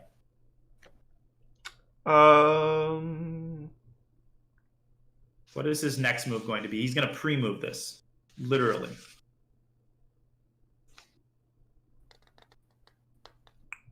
Don't overthink it. So let's say a6. I don't. It's not like a Simpler than you checkmate. think. It is. It wins the game immediately. And I think, again, you need to be careful about assuming a square is defended. A square can be attacked more than once. Even if it's defended by a piece, it's still accessible. What 2 squares did I mention when I said e6? E7 This was one of them. E7 and C7. Yeah, knight c7 wins the queen. Oh, Jesus. Checkmate. I was just looking at queens checkmates here. Okay. Right, so knight c7, Yeah. and black has to give up the entire queen. Right. There's no defense against this. I played queen e7. He gives a check. And now, something we will also work on, the order of things. White to play and win material. Do you take the rook first? What do you do first? What do you do second? How do you win the game?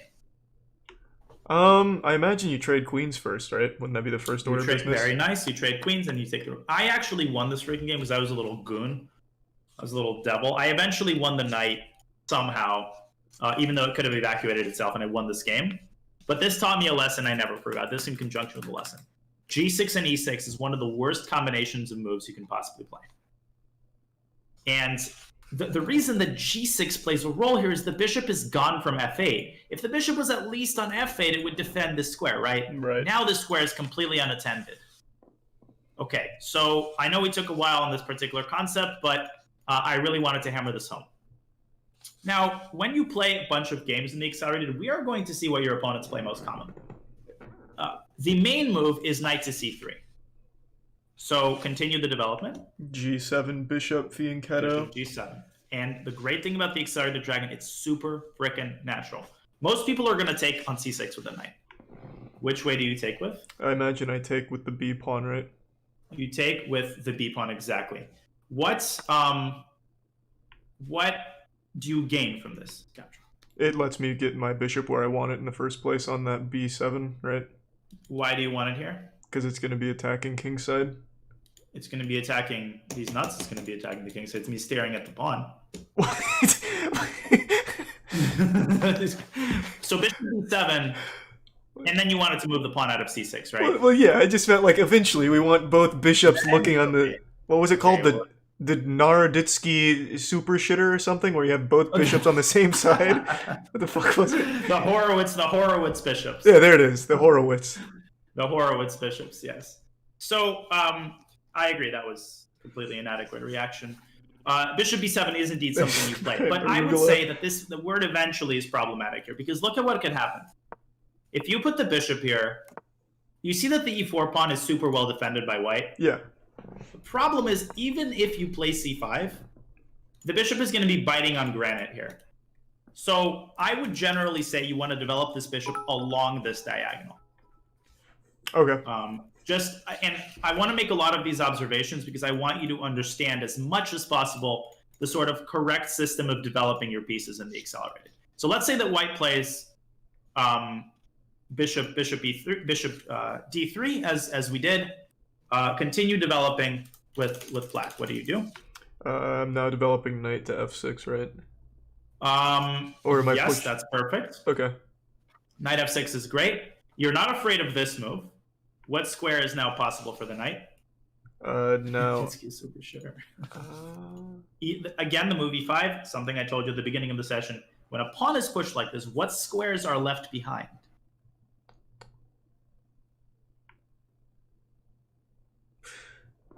I don't recall.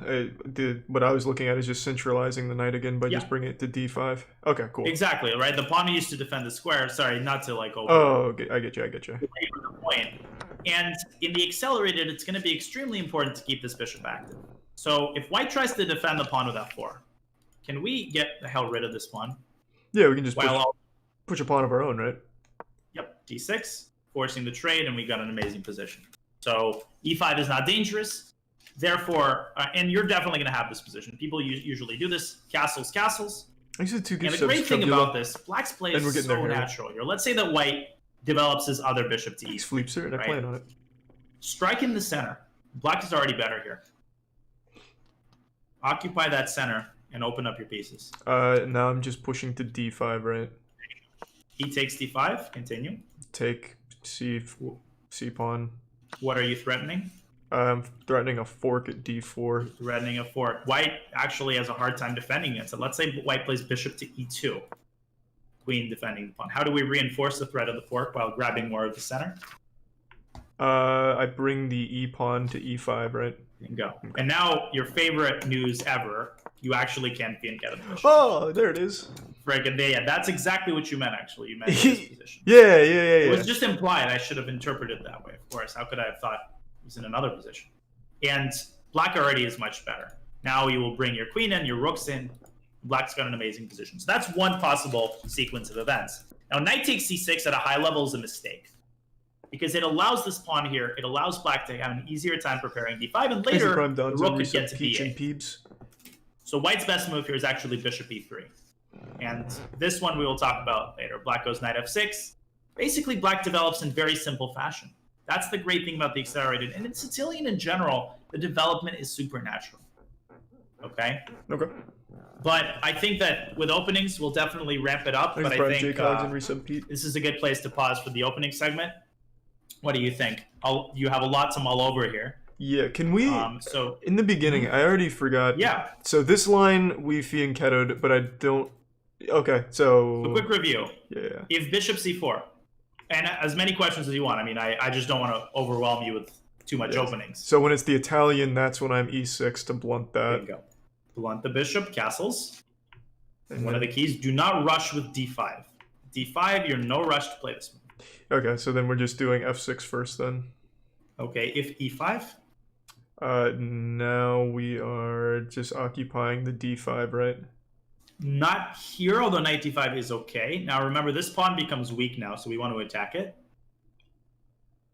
Yeah. I'm doing g4. G4, that's right. Go. And now we carve out the development of our pieces. Get rid of this pawn. Okay, now we're just doing d6. Bingo. And this bishop, the Naroditsky super shitter, comes out too. Right. I'm going to adopt that if you don't mind. Copyright, Charlie White. By all means. So then now we're getting the bishop to b7, right? So we're just pushing b6. Yeah. Okay, cool. Exactly. b6, bishop b7. And if rook e1 here. Now we're just taking the pawn on e4. Going. And then we're going d5. Nice.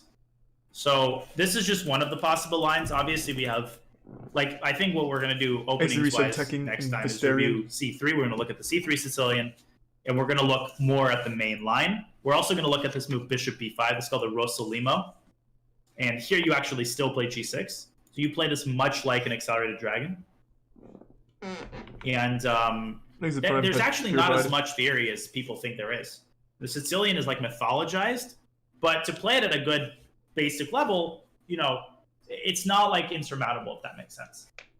Okay, I get you. And we're also going to involve the Vienna. But, you know, openings, best, like black caviar, best in small doses. So I propose maybe jump in for two more games, and we can maybe draw some conclusions. Okay, that sounds good. What say you to that? Yeah, last question I had. In the example before as many as you want, yeah. Can I move this?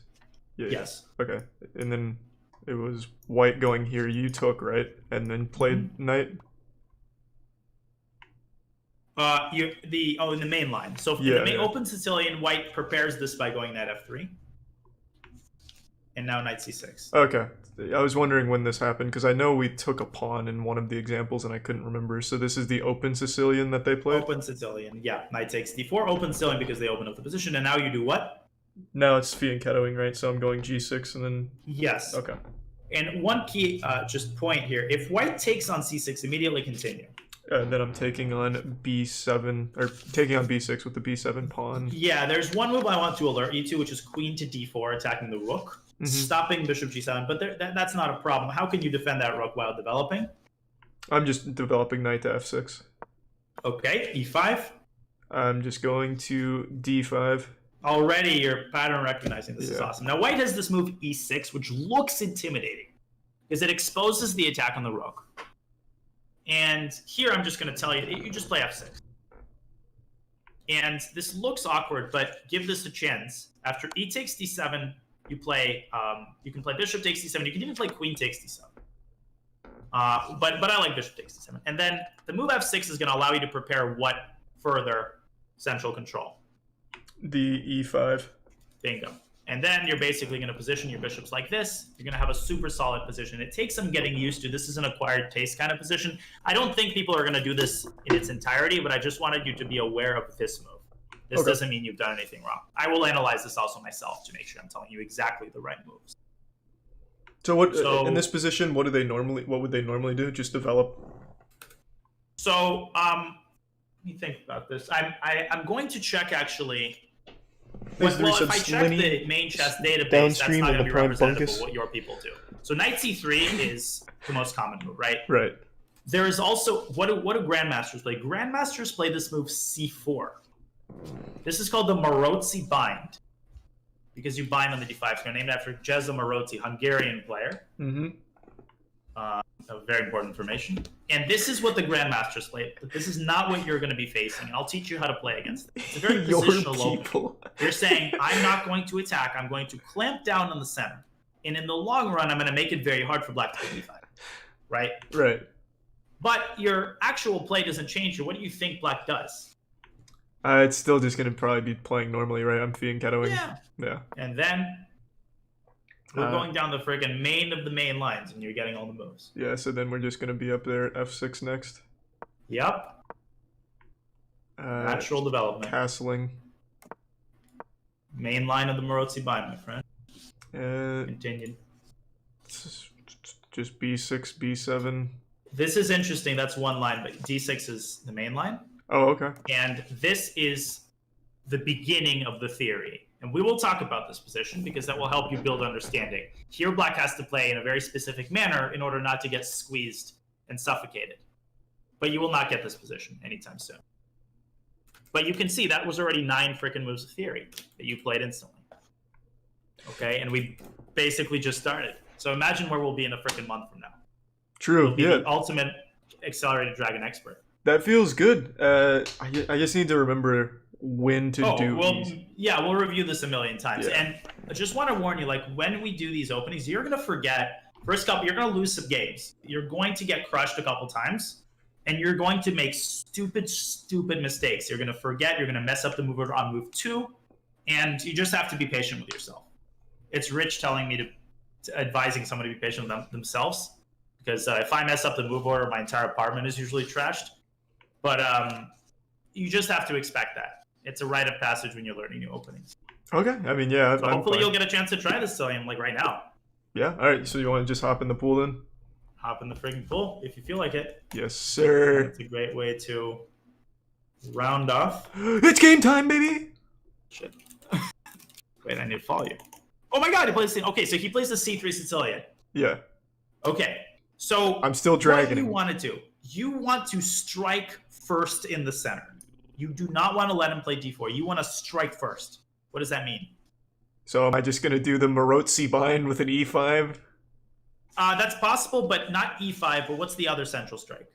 Is it still doing the dragon over here at c6? No, d5. The move is pawn to d5. Oh, I see. I see. Bingo. And after e takes d5, queen takes d5.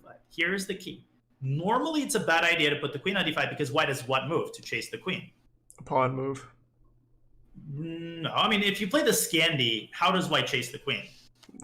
What does white develop to what square?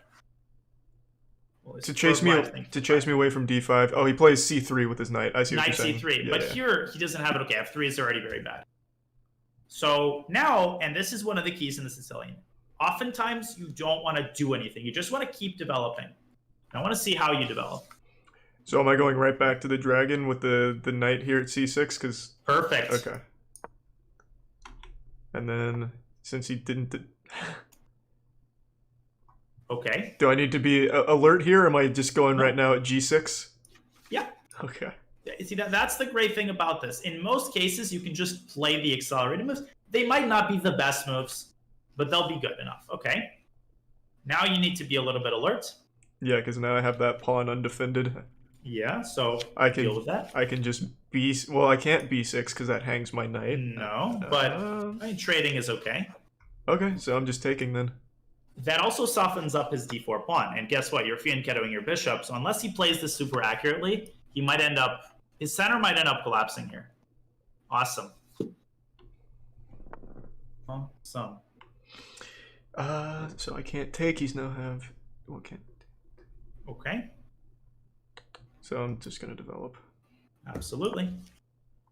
He should play e5 here. And that closes up the center, reaches Thanks an to tier interesting 1, Harry. position, which you Reset need Doctor. to kind of practice playing. Okay. Continue developing. Absolutely. That-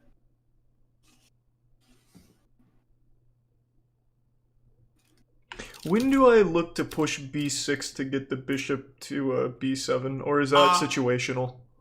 It's situational, and here, of course, the knight on c6 is going to be hanging. Yeah. So the thing is, you don't always have to develop your pieces, all of them, all at once. Like a piece can be on its initial square for a time being. There's the prime. But if you okay, so what you want to do is you want to soften up white center. So you actually want to trade, and what you are going to see when you trade, what specifically do you trade?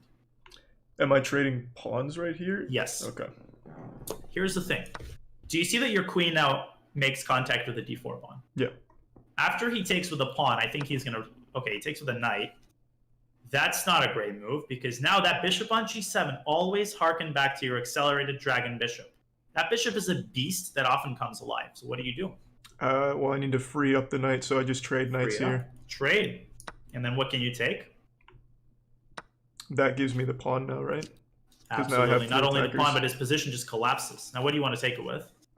So do I want to do bishop first, so that way when I... Oh, okay. You need to keep your... Sorry, that didn't need to be harsh. You need to keep your accelerated dragon bishop. Okay. So I take with knight then. Yes, and what you're going to see, he's probably going to take your knight, then you take, and he can't even castle. That accelerated dragon bishop is now preventing his king from castling. Okay. So you're up a pawn and you've got a huge attack. Go ahead. 12 moves, you're already basically winning. Alright. So the only reason I was doing bishop first was to have the knight attacking the bishop at the second part. Yeah, I totally understood, and we'll talk about that. But okay, so queen d2 is a good move. Now, you need to spot his he has an undefended piece, right? That bishop on b5. Yeah. So you can bring a piece out and you can attack that bishop. And you can build a little battery. Do I just push up this f-pawn, f6? The other bishop is what I mean. The bishop on b5. Oh, I was looking at his... Okay, I see. Yeah, so I just want that bishop you can attack with what move? D7. No, then you move your queen. Oh, yeah, you're right, because then I blocked the... Good lord. You block the other bishop. Yeah. Queen b6, yeah. Okay, I see. Gotcha. Yeah, no worry. You'll get a better sense of these kinds of positions very quickly. But does this move make sense? You get the queen out of the standoff and you attack the b5 bishop. And it's still protecting the bishop. Yeah. Yep. Okay, he's good. This guy's playing well. Okay, but now you need to complete your developments. Yeah, so I was looking at just g4 for the bishop. Go ahead. And that also prevents him castling long. Now, he can take the pawn on e7, and if he does, you have a super nice move there. You can sacrifice an exchange in order to... You see that e4 pawn, right? Mm-hmm. A pawn is super weak. If you can get a rook to e4 at any moment... Okay, so he goes there. Now, where should you move your rook? Nice open file. I just want to put it at d8, right? Yep. And what tactically do you notice immediately? It's now X-raying the queen. X-raying the queen. So you don't necessarily look for moves immediately. You just notice that. That's enough, because depending on what he does, then you might start looking for discoveries.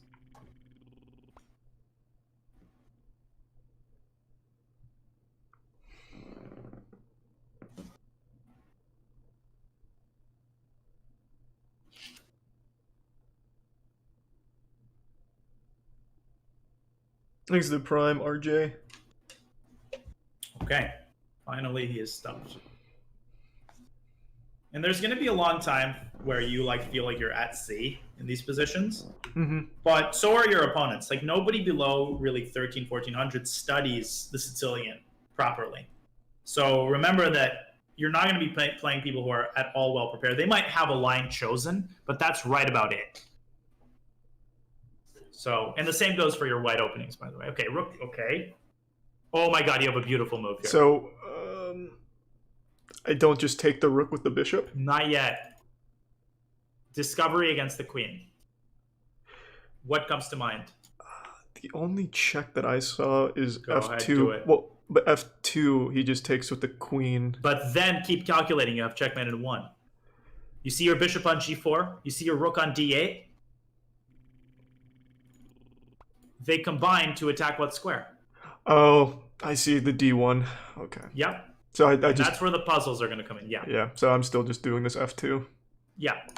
The way I see this is when he plays rook d1, I notice which pieces are... Okay, great. Yeah. So now it's just checkmate, bringing rook down. Okay. Congrats on your first Sicilian game. Yeah. Okay, that makes sense. Okay, so just a couple of things, and then maybe you can play one last one. Let me invite you. Just important because these first couple of games in the Sicilian are gonna offer us very important chances to improve. Thanks to the resub remote ready? and Amplify and Grug and Toast Malone for the bits. Toss me that bad boy one more time. Sure. Done. Okay, so c3d5, the rationale behind this makes sense, right? Yeah. If they take, we get away with taking with the queen, and this is the main line. White goes d4, and now keep pressure the pawn. Yeah, so now I'm just bringing up the knight to c6, right? Bingo. And you almost never want to take the pawn, because what concession does this make? Thinking about what we talked about in the context of the queen on d5. Well, now I can just develop the knight. Bingo. So you want to keep the tension. Knight Where's the f3. prime Now popcorn? apply indirect pressure on this pawn. When I say indirect pressure, what I basically mean usually is you apply pressure on the pieces defending a particular pawn. But it's also a natural development. You should see this, regardless of its intention. It's just an intuitive move. I'm still fianchettoing, right? Jeez. Not yet. First, deal with this bishop. Where can you put it? Do I go to the g4? Yes. Okay. You seem mystified at this move. Yeah, cool, because he's just going to chase it away. Okay, but wait a minute. This bishop is making contact with the knight. What pawn is this knight defending? Oh, it's defending the d4. How many attackers does the d4 pawn have? It has three. So after h3, we do what? We just take. Yeah, and then even queen takes, you take the queen, pawn takes, you take another pawn. So even, by the way, even if he did chase you away, even if he does this, right, look at how weak the knight becomes. Yeah. The knight is now basically undefended, it's pinned. So sometimes you want to provoke that. That's also fine. But anyways, we'll talk about that later. f3, knight c6. And you see how adaptable the accelerated dragon is. You can basically play it against anything. And here, yeah. When should I trade pawns? In that situation, it was hanging. When is it just when I can't defend it with a pawn? Oh, you mean this pawn? The move before this, we just took the pawn. So yeah, I mean, it's just because he wants to take on c5. Okay, so just beat him And to also, like, trading softens up the center. Ultimately, the accelerated dragon is a hyper-modern Aztec. And not to lecture you too much, but I might have talked about this before. The hypermodernists were a group of people in the 1920s who developed all of these openings, like the Accelerated Dragon and King's Indian. And these are openings where you allow your opponent a greater share of the center, okay? Which they were laughed out of every tournament because of that. Because, like, this was anathema. You couldn't say that. The center was all the rage. I mean, I know that sounds weird to us now, but literally they were laughed at. But the bottom line in these openings is you deploy your pieces in sniper-like fashion. You attack White's center from afar. And so you want to do whatever it takes to soften up White's center. Does it make sense that this trade weakens the d4 pawn? Yeah. And it should also make sense by that same token that the move d takes e4 applies even more pressure on them. Right. If they had done f takes e4, what would you do here? To the point of identifying new squares that are now made available to your pieces. Super important. Do I just bring the bishop over to g4 first? Yes. Okay. And actually, if h3, do you take the knight? I don't think so. Just because I asked you? Well, I want to keep the pin, right? Actually, no. So if you play bishop h5, first of all, that's a blunder. You blunder the bishop. Oh, it has no retreat squares, right? He just pushes up. Yeah, so when you fianchetto, you got to be careful about this. But by taking the knight, look what happens to White's center. This d4 pawn, right? It needs to be defended, which means he's got to take with the e knight, which means you have now what? Now I have just taking the pawn, right? Bingo. Yeah. and white's whole position collapses. By the way, you should also bear in mind in such positions, queen a5 check. Sometimes this wins a piece. Here he can go back to c3, but now you can do what? This is an even better version of what we just talked about. Yeah, I just take the pawn again because it's pinned. Yeah, absolutely. So, in that position, if we did get the bishop to g4, why wouldn't he just take with like a queen or something? Well, that wouldn't make any sense. Never mind. I see. Well, then you take this pawn. Yeah, I see. It just White can't defend both at the same time. yeah, he just loses a pawn regardless. Right. I mean, he can defend. He can play d5 and he can start. But now it's a runaway train, and now he gives you this square. I mean, just all of your pieces are breathing here, even if you don't win the pawn. So that's the point behind some bimodal. Knight takes c4. Thanks for the bits, Darko. You did the same. You didn't need to play bishop g4. You just win the pawn. And now this is what concerned me a little bit, right? The move queen b6. I want this to be automatic. How do I find this move? Fundamentally, right? This bishop is the only undeveloped piece. So I understand your instinct to go bishop d7, but there's just something about it that seems very passive. Not to mention that it drops this bishop. Right. Does it actually drop the bishop? Do you lose a piece? Well, I can deliver a check and get the bishop back. Do you need to deliver a check? Oh, I just take the bishop right away. Yeah, but is it a good idea to trade queens even if you win a pawn? The answer is no, because this brings white closer to liquidating, right? Whereas clearly you are the one attacking here. So queen b6, building the battery, attacking the bishop, and everything crumbles. Get the bishop out. I would even consider getting the bishop to like e6. You don't always need to develop the bishop to quote unquote the most active square. Thanks to resub Conte. You can also play a6 by the way and bloke. chase white's bishop away. So many possibilities here. But now rook fd8 and this key move bishop f2. You could also have taken on d1. And if queen takes d1, then what do you do? I just deliver that check with the bishop right and I win a queen. Yes, and what about king takes d1? Find the most clinical move. Be careful here, because if you move the bishop just anywhere, he can block the pin with bishop d3. Mm-hmm. So you need to add some more Tabasco sauce to that white queen.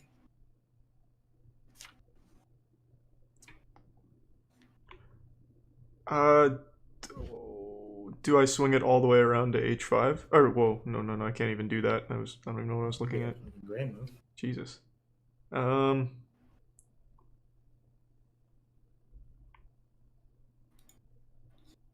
just directly attack it at e3. Okay. Nice. Bishop e3. Okay. Oh, yeah, you saw the arrow. Sorry, I didn't mean to. But bishop e3. What is the purpose? You attack the queen with two different pieces. Yeah. And after bishop takes e3, you don't even have to take the queen yet. What can you do first? I can just take the bishop first. Yeah. Pins. And this is winning. You can also go bishop c3. But yeah, those are the most accurate ones. So does that make perfect sense? But bishop f2, when you start solving problems again regularly, which I want you to do, you're going to start seeing these moves pretty quickly. Because I immediately see a rook appearing on d1. My brain just inputs that. Right? Okay, rook can appear on d1 and it's checkmate, because the queen obstructs that square. But that's the Sicilian for you. Welcome to the world. Okay. It's gonna take a little getting back in the action. It's gonna take a week, 2 weeks, and I have infinite patience in that regard. And thanks to the if three you think bad you're rats gonna and the get off prime the god. hook from that drill we once did, we're gonna have one lesson where we do that frickin' drill where I give you 1 minute basically to win 30 positions where you're up a queen and a rook to get that speed going as well. What do you say? One more for the road? Yeah, I'm ready. What was that? Oh, I let off the thing. Yeah, I'm ready. I'll hop in. Perfect. And fantastic. All right. Good lord, accelerated dragon. Yes, as if they couldn't have scripted it any better. Oh, so this is mainline, right? So I'm just going right to c6. Absolutely, you're going knight to c6. You better. Okay. See if he goes, yeah. So then this is where I take and then fianchetto. Yeah. And fianchetto. Welcome to the accelerated dragon, my friend. Scripted. Okay, main line. We talked about the bishop b3 or knight c. We talked about knight c6. I said that that's the most. Okay, bishop b3 is the main line. Okay, and then it is f6. Yeah. You are playing Thanks big boy Josh. opening theory right now. He's probably gonna. Okay, f4. So- It's still castle, right? So I would say here, you have to ask yourself, what is the purpose of f4? What move does it prepare? E5. Yeah, so there is a move you want to make here, which you want to make anyway in these positions to D6. stop e5. Yeah, play d6 first. So be flexible in your development. I'm teaching you an opening scheme. Thanks for resub, But- JBR. What has to Shirt transcend fluster. that is, first and foremost, you have to look at what your opponent is doing, because your opponents are going to do a wide variety of various things, and sometimes you're going to have to modify or change the order of things a little bit. Okay, so in this position, if he pushes E5 still, do I want to take or do I just want to go D5 right away? Well, Oh, if he pushes yeah, I e5, can't do you that. can't go knight d5. That hangs. You can also go Yeah. knight g4, by the way. Look at that g4 square. That can set his entire position in disarray because his bishop defends the knight on d4 and his position may collapse. Okay, so bishop b5, you have to attend to that. Mm-hmm. Defend the pin. You know how to defend against these pins. Yeah. At one point in time, I'm sure I did. Right. Again. Do I just bring the bishop there at D7? Yes, bingo. Okay. And one area where you've grown and I like it is you don't always now try to develop a piece to the quote-unquote most active square. Like bishop on d7, a lot of people look at it and say that's a shitty bishop. Not really. It's fine. It's doing its job. And you actually already have a super nice move here. I already mentioned this move to you before. Yeah.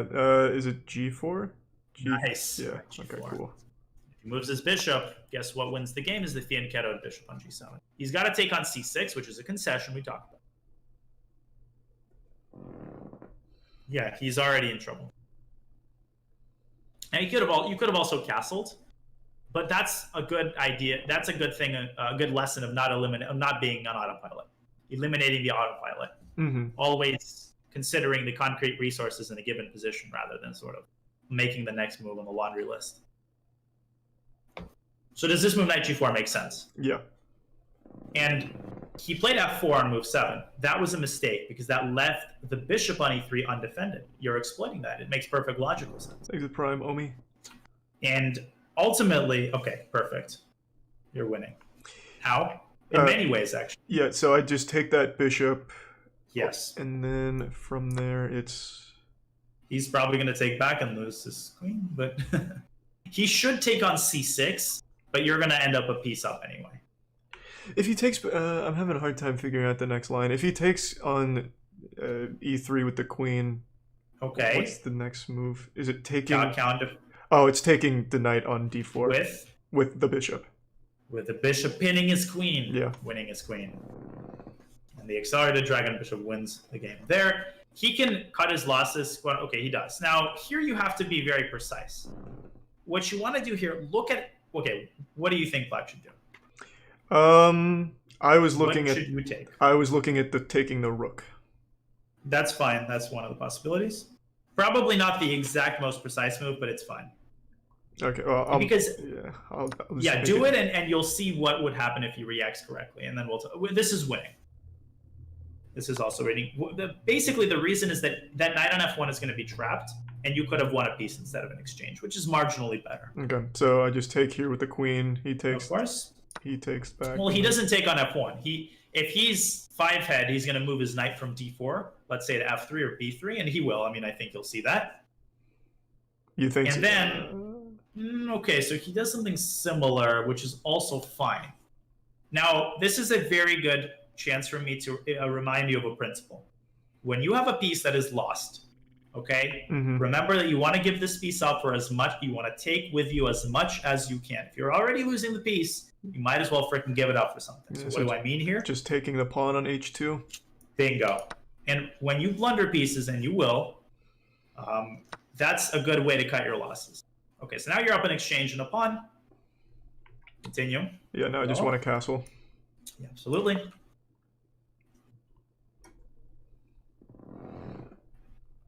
Absolutely.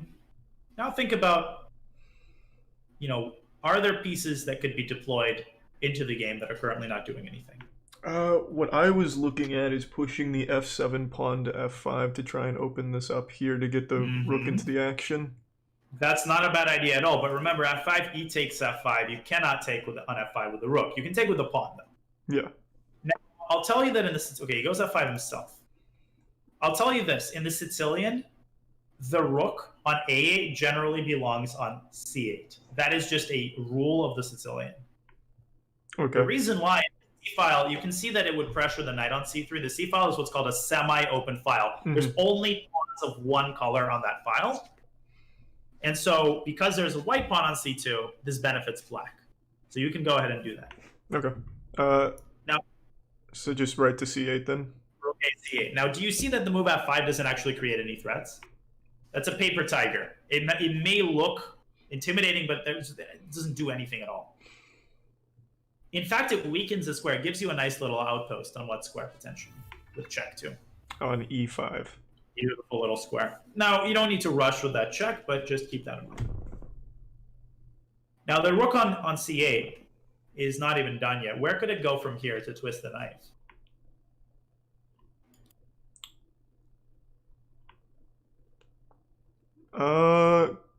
Are we looking at c5 and getting it over to h5? Potentially, if he takes the pawn, then yes. But if he doesn't, if he leaves the pawn on f5, where can the rook go? Oh, am I just going to c4 then? Bingo. I'm telling you, you have a freaking sense for these positions. I just knew it, and I can see it. Rook c4 attacks the knight, and he has to move the knight, and his position collapses. Yeah, this guy knew. Okay. So I'm just playing that now. Yeah. There's many ideas of this move. You can also stack the rooks on c8. Okay. He's playing this pretty well, but now you can strike in the center. See, this is a good time. He's moved his pieces away so you can rip apart the center. Yeah, so now do I just play d5 here? Yeah. Sorry, excited. Yes. I'm excited for you to be playing this opening. This is going to pay off in a big way. Okay, b3. I have to drop the rook now. Yeah, that's okay. Do I drop it all the way back, or do I want to drop to like c5? Well, c5 back all the way. c5 would run under the cross pairs of the queen on f2. It would be a discovery there. And this is one of the other things I want you to pay attention to increasingly is you put a piece on a square. A lot of people are averse to bringing a piece back to where it came from. Like, well, I just came from there. But the situation changes, and that's generally not a reason to not do that. Okay, now what? Complete the job? I just take now. Yeah. Exposing the attack on the knight.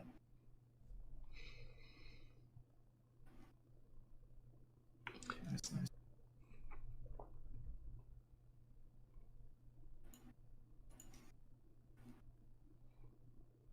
Yeah, he's busted. He's got 20 seconds. This is your first day playing the Excited. Okay. What can you tell me about the rook on d1? Undefended. Bingo. So do you have to worry about the x-ray? The queen is actually in charge here. Can you attack that knight? If I take with bishop, he takes. I can't. Can I? You can. Nope. But you can apply pressure on it with a piece that is currently on not doing anything. I'm looking at e5. With a piece that's currently e5, you can en passant you. Oh, right. I totally forgot about en passant. There is a piece that's not doing anything. It's sitting on f8. Oh. You should see this. Okay, so I just bring the rook over to d8. Yeah. Rook d8. Don't lose on time, or I'm gonna have a big problem. A big fucking problem. We lose this game on time. Collect the harvest. I just take the pawn. Yeah. Why the pawn? The knight. Oh shit! Sorry. This is fine. No, it's fine. I was panicking. Now you take the rook and you win the rook. Yeah. But and he takes on e7. You can tuck. Okay. Just take back. You're fine. You got to move fast. Tuck the king away on h8. Bring queen back to d4. Yeah. Wait.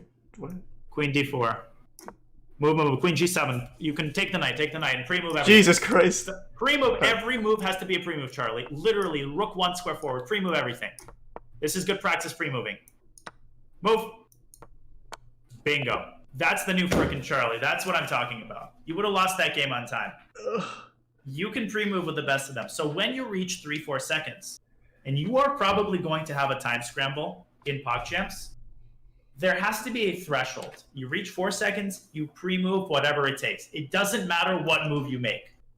I can't emphasize that enough. Okay, and you did that here very successfully. Okay, so I had a quick question though towards the end. All right. So let me invite you to a board. Yeah. At the end, we will practice the speed as well, by the way. Okay. Yeah, at the end when I took pawn instead of knight, I was wondering why knight was the better call. Right. So. But maybe I'm just not remembering the position right in my head. Yeah, so basically here, rook fd8 attacks the knight. Mm-hmm. The knight, can he defend with c3, first of all? No, because he hangs the pawn. Right, that's why we put the rook there. Now, taking the pawn, I suppose, is fine, but taking the knight is just a free knight. I mean, why take the pawn and slightly weaken your king? I guess it's fine, because he has to move this knight, and then you can take the knight. I guess it's fine, but this is more pure. Okay, I get you. This is more pure. And then you can take the pawn with the queen, without ruining your king side. Okay, that makes sense. But this move rook d8, right? Now, e5, he had en passant. Does that make sense? Can you make that en passant on the board? Yeah, it's just going like right here. And believe it or not, this is actually good for black. Because now he's got to move his queen. And you can again make the move e5. Okay. And this time, this is a funny technique. And this time he doesn't have one. Exactly. That's what the knight is saying. So that would have also been fine. But rook d8 is, again, the cleanest. In terms of other notes, this move knight g4 is what I want you to keep in mind. Whenever they play f4, that bishop on e3 loses its protection. And it's a matter of time until you play knight g4. He should have probably gone h3 to stop it. Oh, I remember the other thing. When I took bishop and then took rook, what was the better thing instead of taking rook? So it was actually just to take on d4, which does many things. You win a piece. Okay? Mm-hmm. Now you have a discovered check against the king on the cards, and you're still attacking the rook. So mathematically speaking, you get the same thing you get in the game, except you also win the knight. For example, if he moves his rook to e1, give me the best discovered check here. Oh, just going there, c2. Bingo. And you win the rook, and you're up a full rook there, and so on. Okay, so it's a simple matter in these situations of not stopping the calculation, because you kind of stopped and said, he takes on f1, and then I take the knight. Not to put words in your mouth, I feel like that's what might have happened. But the knight, what I see, the knight is not getting out. He could have, he basically did that. He could move the knight away. Now you have to give away the knight. You're only up in exchange, which is still great, but not the same as a rook. Okay, that makes sense. So, but overall, I cannot be happier with how the Sicilian is starting out. And that this is just the beginning. So on deck for us next, we're going to tighten the screws here in some of these lines, and we're going to get started on the Vienna. And you're going to have a ton of fun in that line as well. Okay, cool. And once again, what you want to hit in the meantime is you want to do puzzles, as much as you can. You want to play. And if you play on your own, I will go through your games and I'll try to assemble. And it was a good show, Nero. Sorry. Puzzle sets on the basis of your mistakes. So that'll give me a lot of material to incorporate it and cycle into future lessons where we'll talk about your mistakes. So, okay. I won't police that too much. Play as much as your heart desires. It makes sense to me. I mean, I think, how does that sound? Yeah, just the name alone from Marmaduke and the Accelerated Dragon, I think that sets the table. I mean, there's something symbolic. And I don't know about they opened this. myself. You have to play what Marmaduke played. That's what But I'm I think this was great, Charlie. I mean, we got a lot done. I think we laid the groundwork. We played openings, tactics, positional chess. We hit all 4 main points. And we'll let the boot camp begin. How do you feel? I feel good, man. I like it. Fantastic. Well, I think you've earned a rest from this wretched game. But yeah, I'm totally down for another session soon. Yeah, just hit me up with I'm your schedule. super excited. Absolutely. I'll message you. I'm excited for you to play, and this is awesome. Really appreciate it, Charlie. Of course, man. I'm looking forward to it. I hope you have a great afternoon, man. You too. Great session. Talk to you soon. Talk soon, man. See ya. All right. Take it easy. Bye. Okay. I'm going to take a piss real quick, and then I'll be right back. Give me 1 sec. I'm also going to fill up this water.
team. I'm back. Oh. Love garlic. Thanks for the resub, EXO. Sorry, I was on the phone.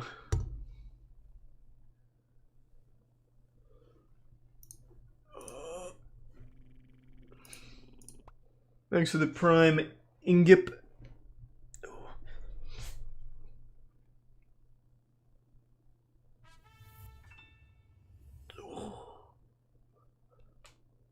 Well, thanks, DJ. Hope you're having fun, man. Thanks to the prime, Miles. And the prime not half bad. When are we seeing the edible anuses? I don't know, it hasn't come yet. Thanks to the resub, Muck. And the bits in us. Haven't watched Tenet yet, no.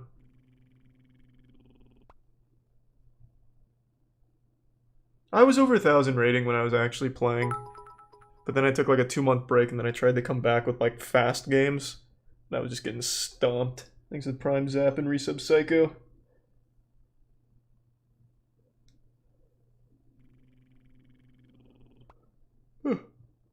The Prime Subway.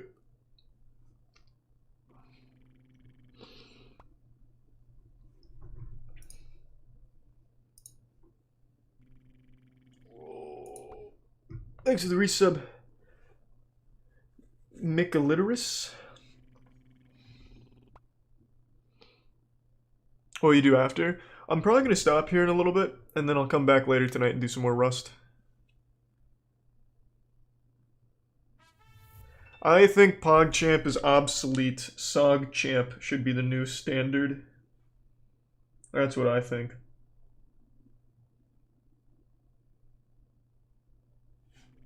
We see the tier 1 Miles the Goat. Thanks, Lox.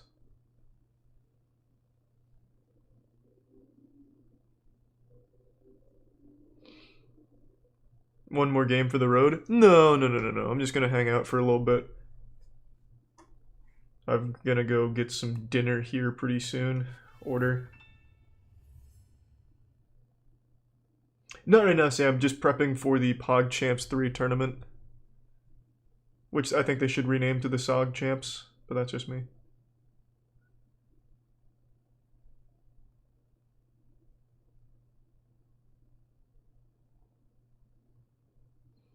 What time are you playing Rust? Probably around like 9. Thanks to resub Crimson.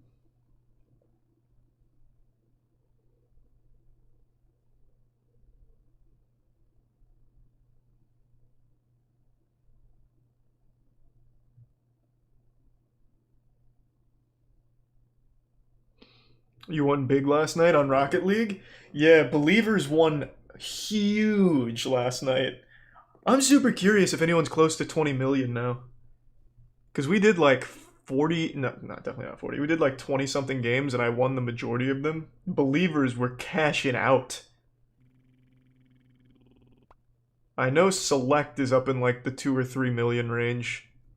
Just from last night. Actually, 2 gift subs, J. Paul. And the Prime Green.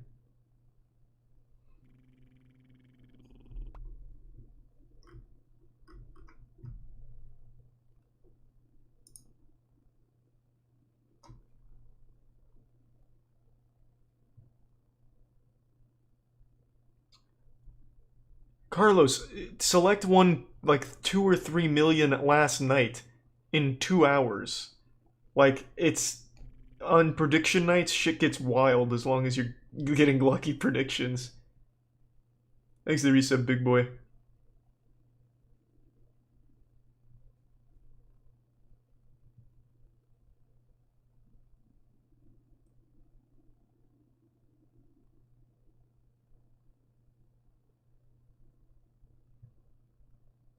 You playing Rust tonight? Yeah, I'll probably play Rust tonight. Around like 9.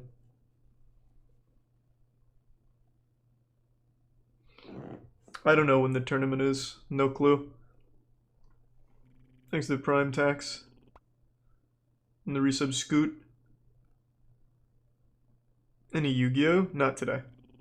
I'm gonna be opening some shit tomorrow though. At the warehouse. I'm gonna be busting through well, actually, I don't even know if I'll do it tomorrow. Either tomorrow or the next day, but I'm busting through some more First Ed boxes. Jungle, Challenge, Heroes, Neogen.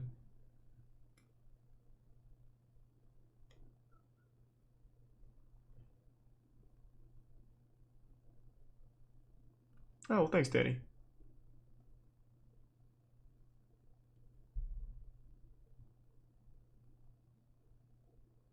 You gonna stream at the warehouse? Yeah, we'll be doing streams there.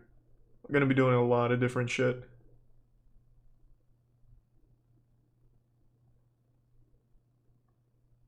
Your top 500 global and Duel Links? Good shit.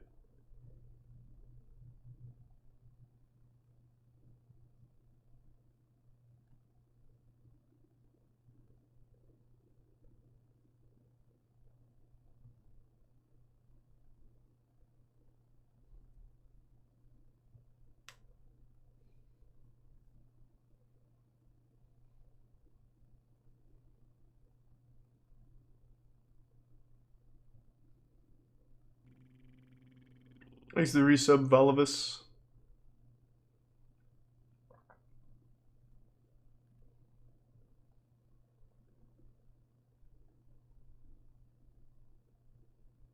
When will I play Yakuza again? I don't know yet.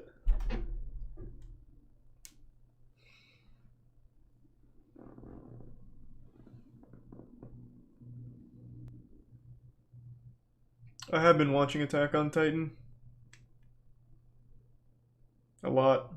Love Attack on Titan.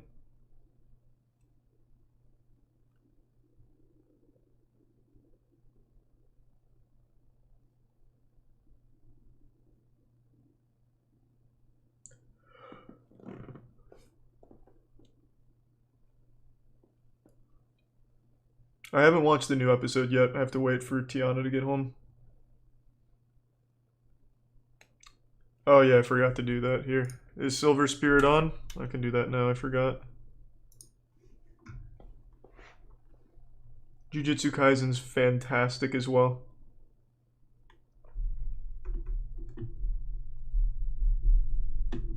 Oh, there he is. Here, I'll do that now. Since you did it before I raised it. But yeah, 3.5 would be way too low.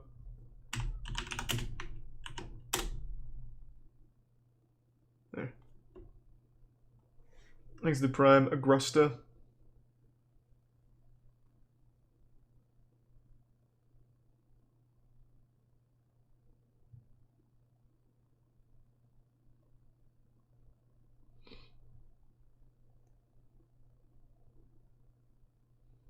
Are you still grinding for #1 spot in Mr. Krabs overdoses on ketamine?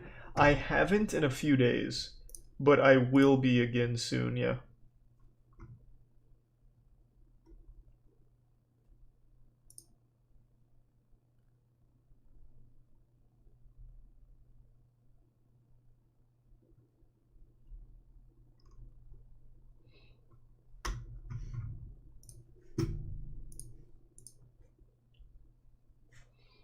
How'd the Rust speedrun go? My best time was a 118. I only did it for like a little while before giving up. That shit was way too fucking optimized.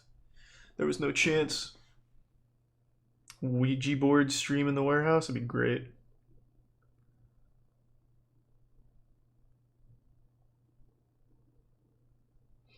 We'll see, Flip. I don't know if I'll be able to get Grandmaster, but god damn it, I'll get close. Maybe. Can you use our music in your streams? Yeah, of course.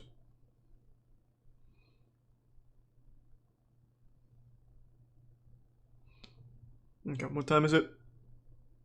Alright, I think I'm gonna head out for now. I'm gonna work out before getting food. So, I'll be back in 4 hours-ish. Somewhere in the 4-hour ballpark. Thanks to the Prime Neil. Thanks everyone for tuning in. To everyone who donated, big thank you. New subs, welcome aboard. Appreciate the generosity, enjoy the emotes. And I will see you all in 4 hours. Take it easy, everyone. See ya.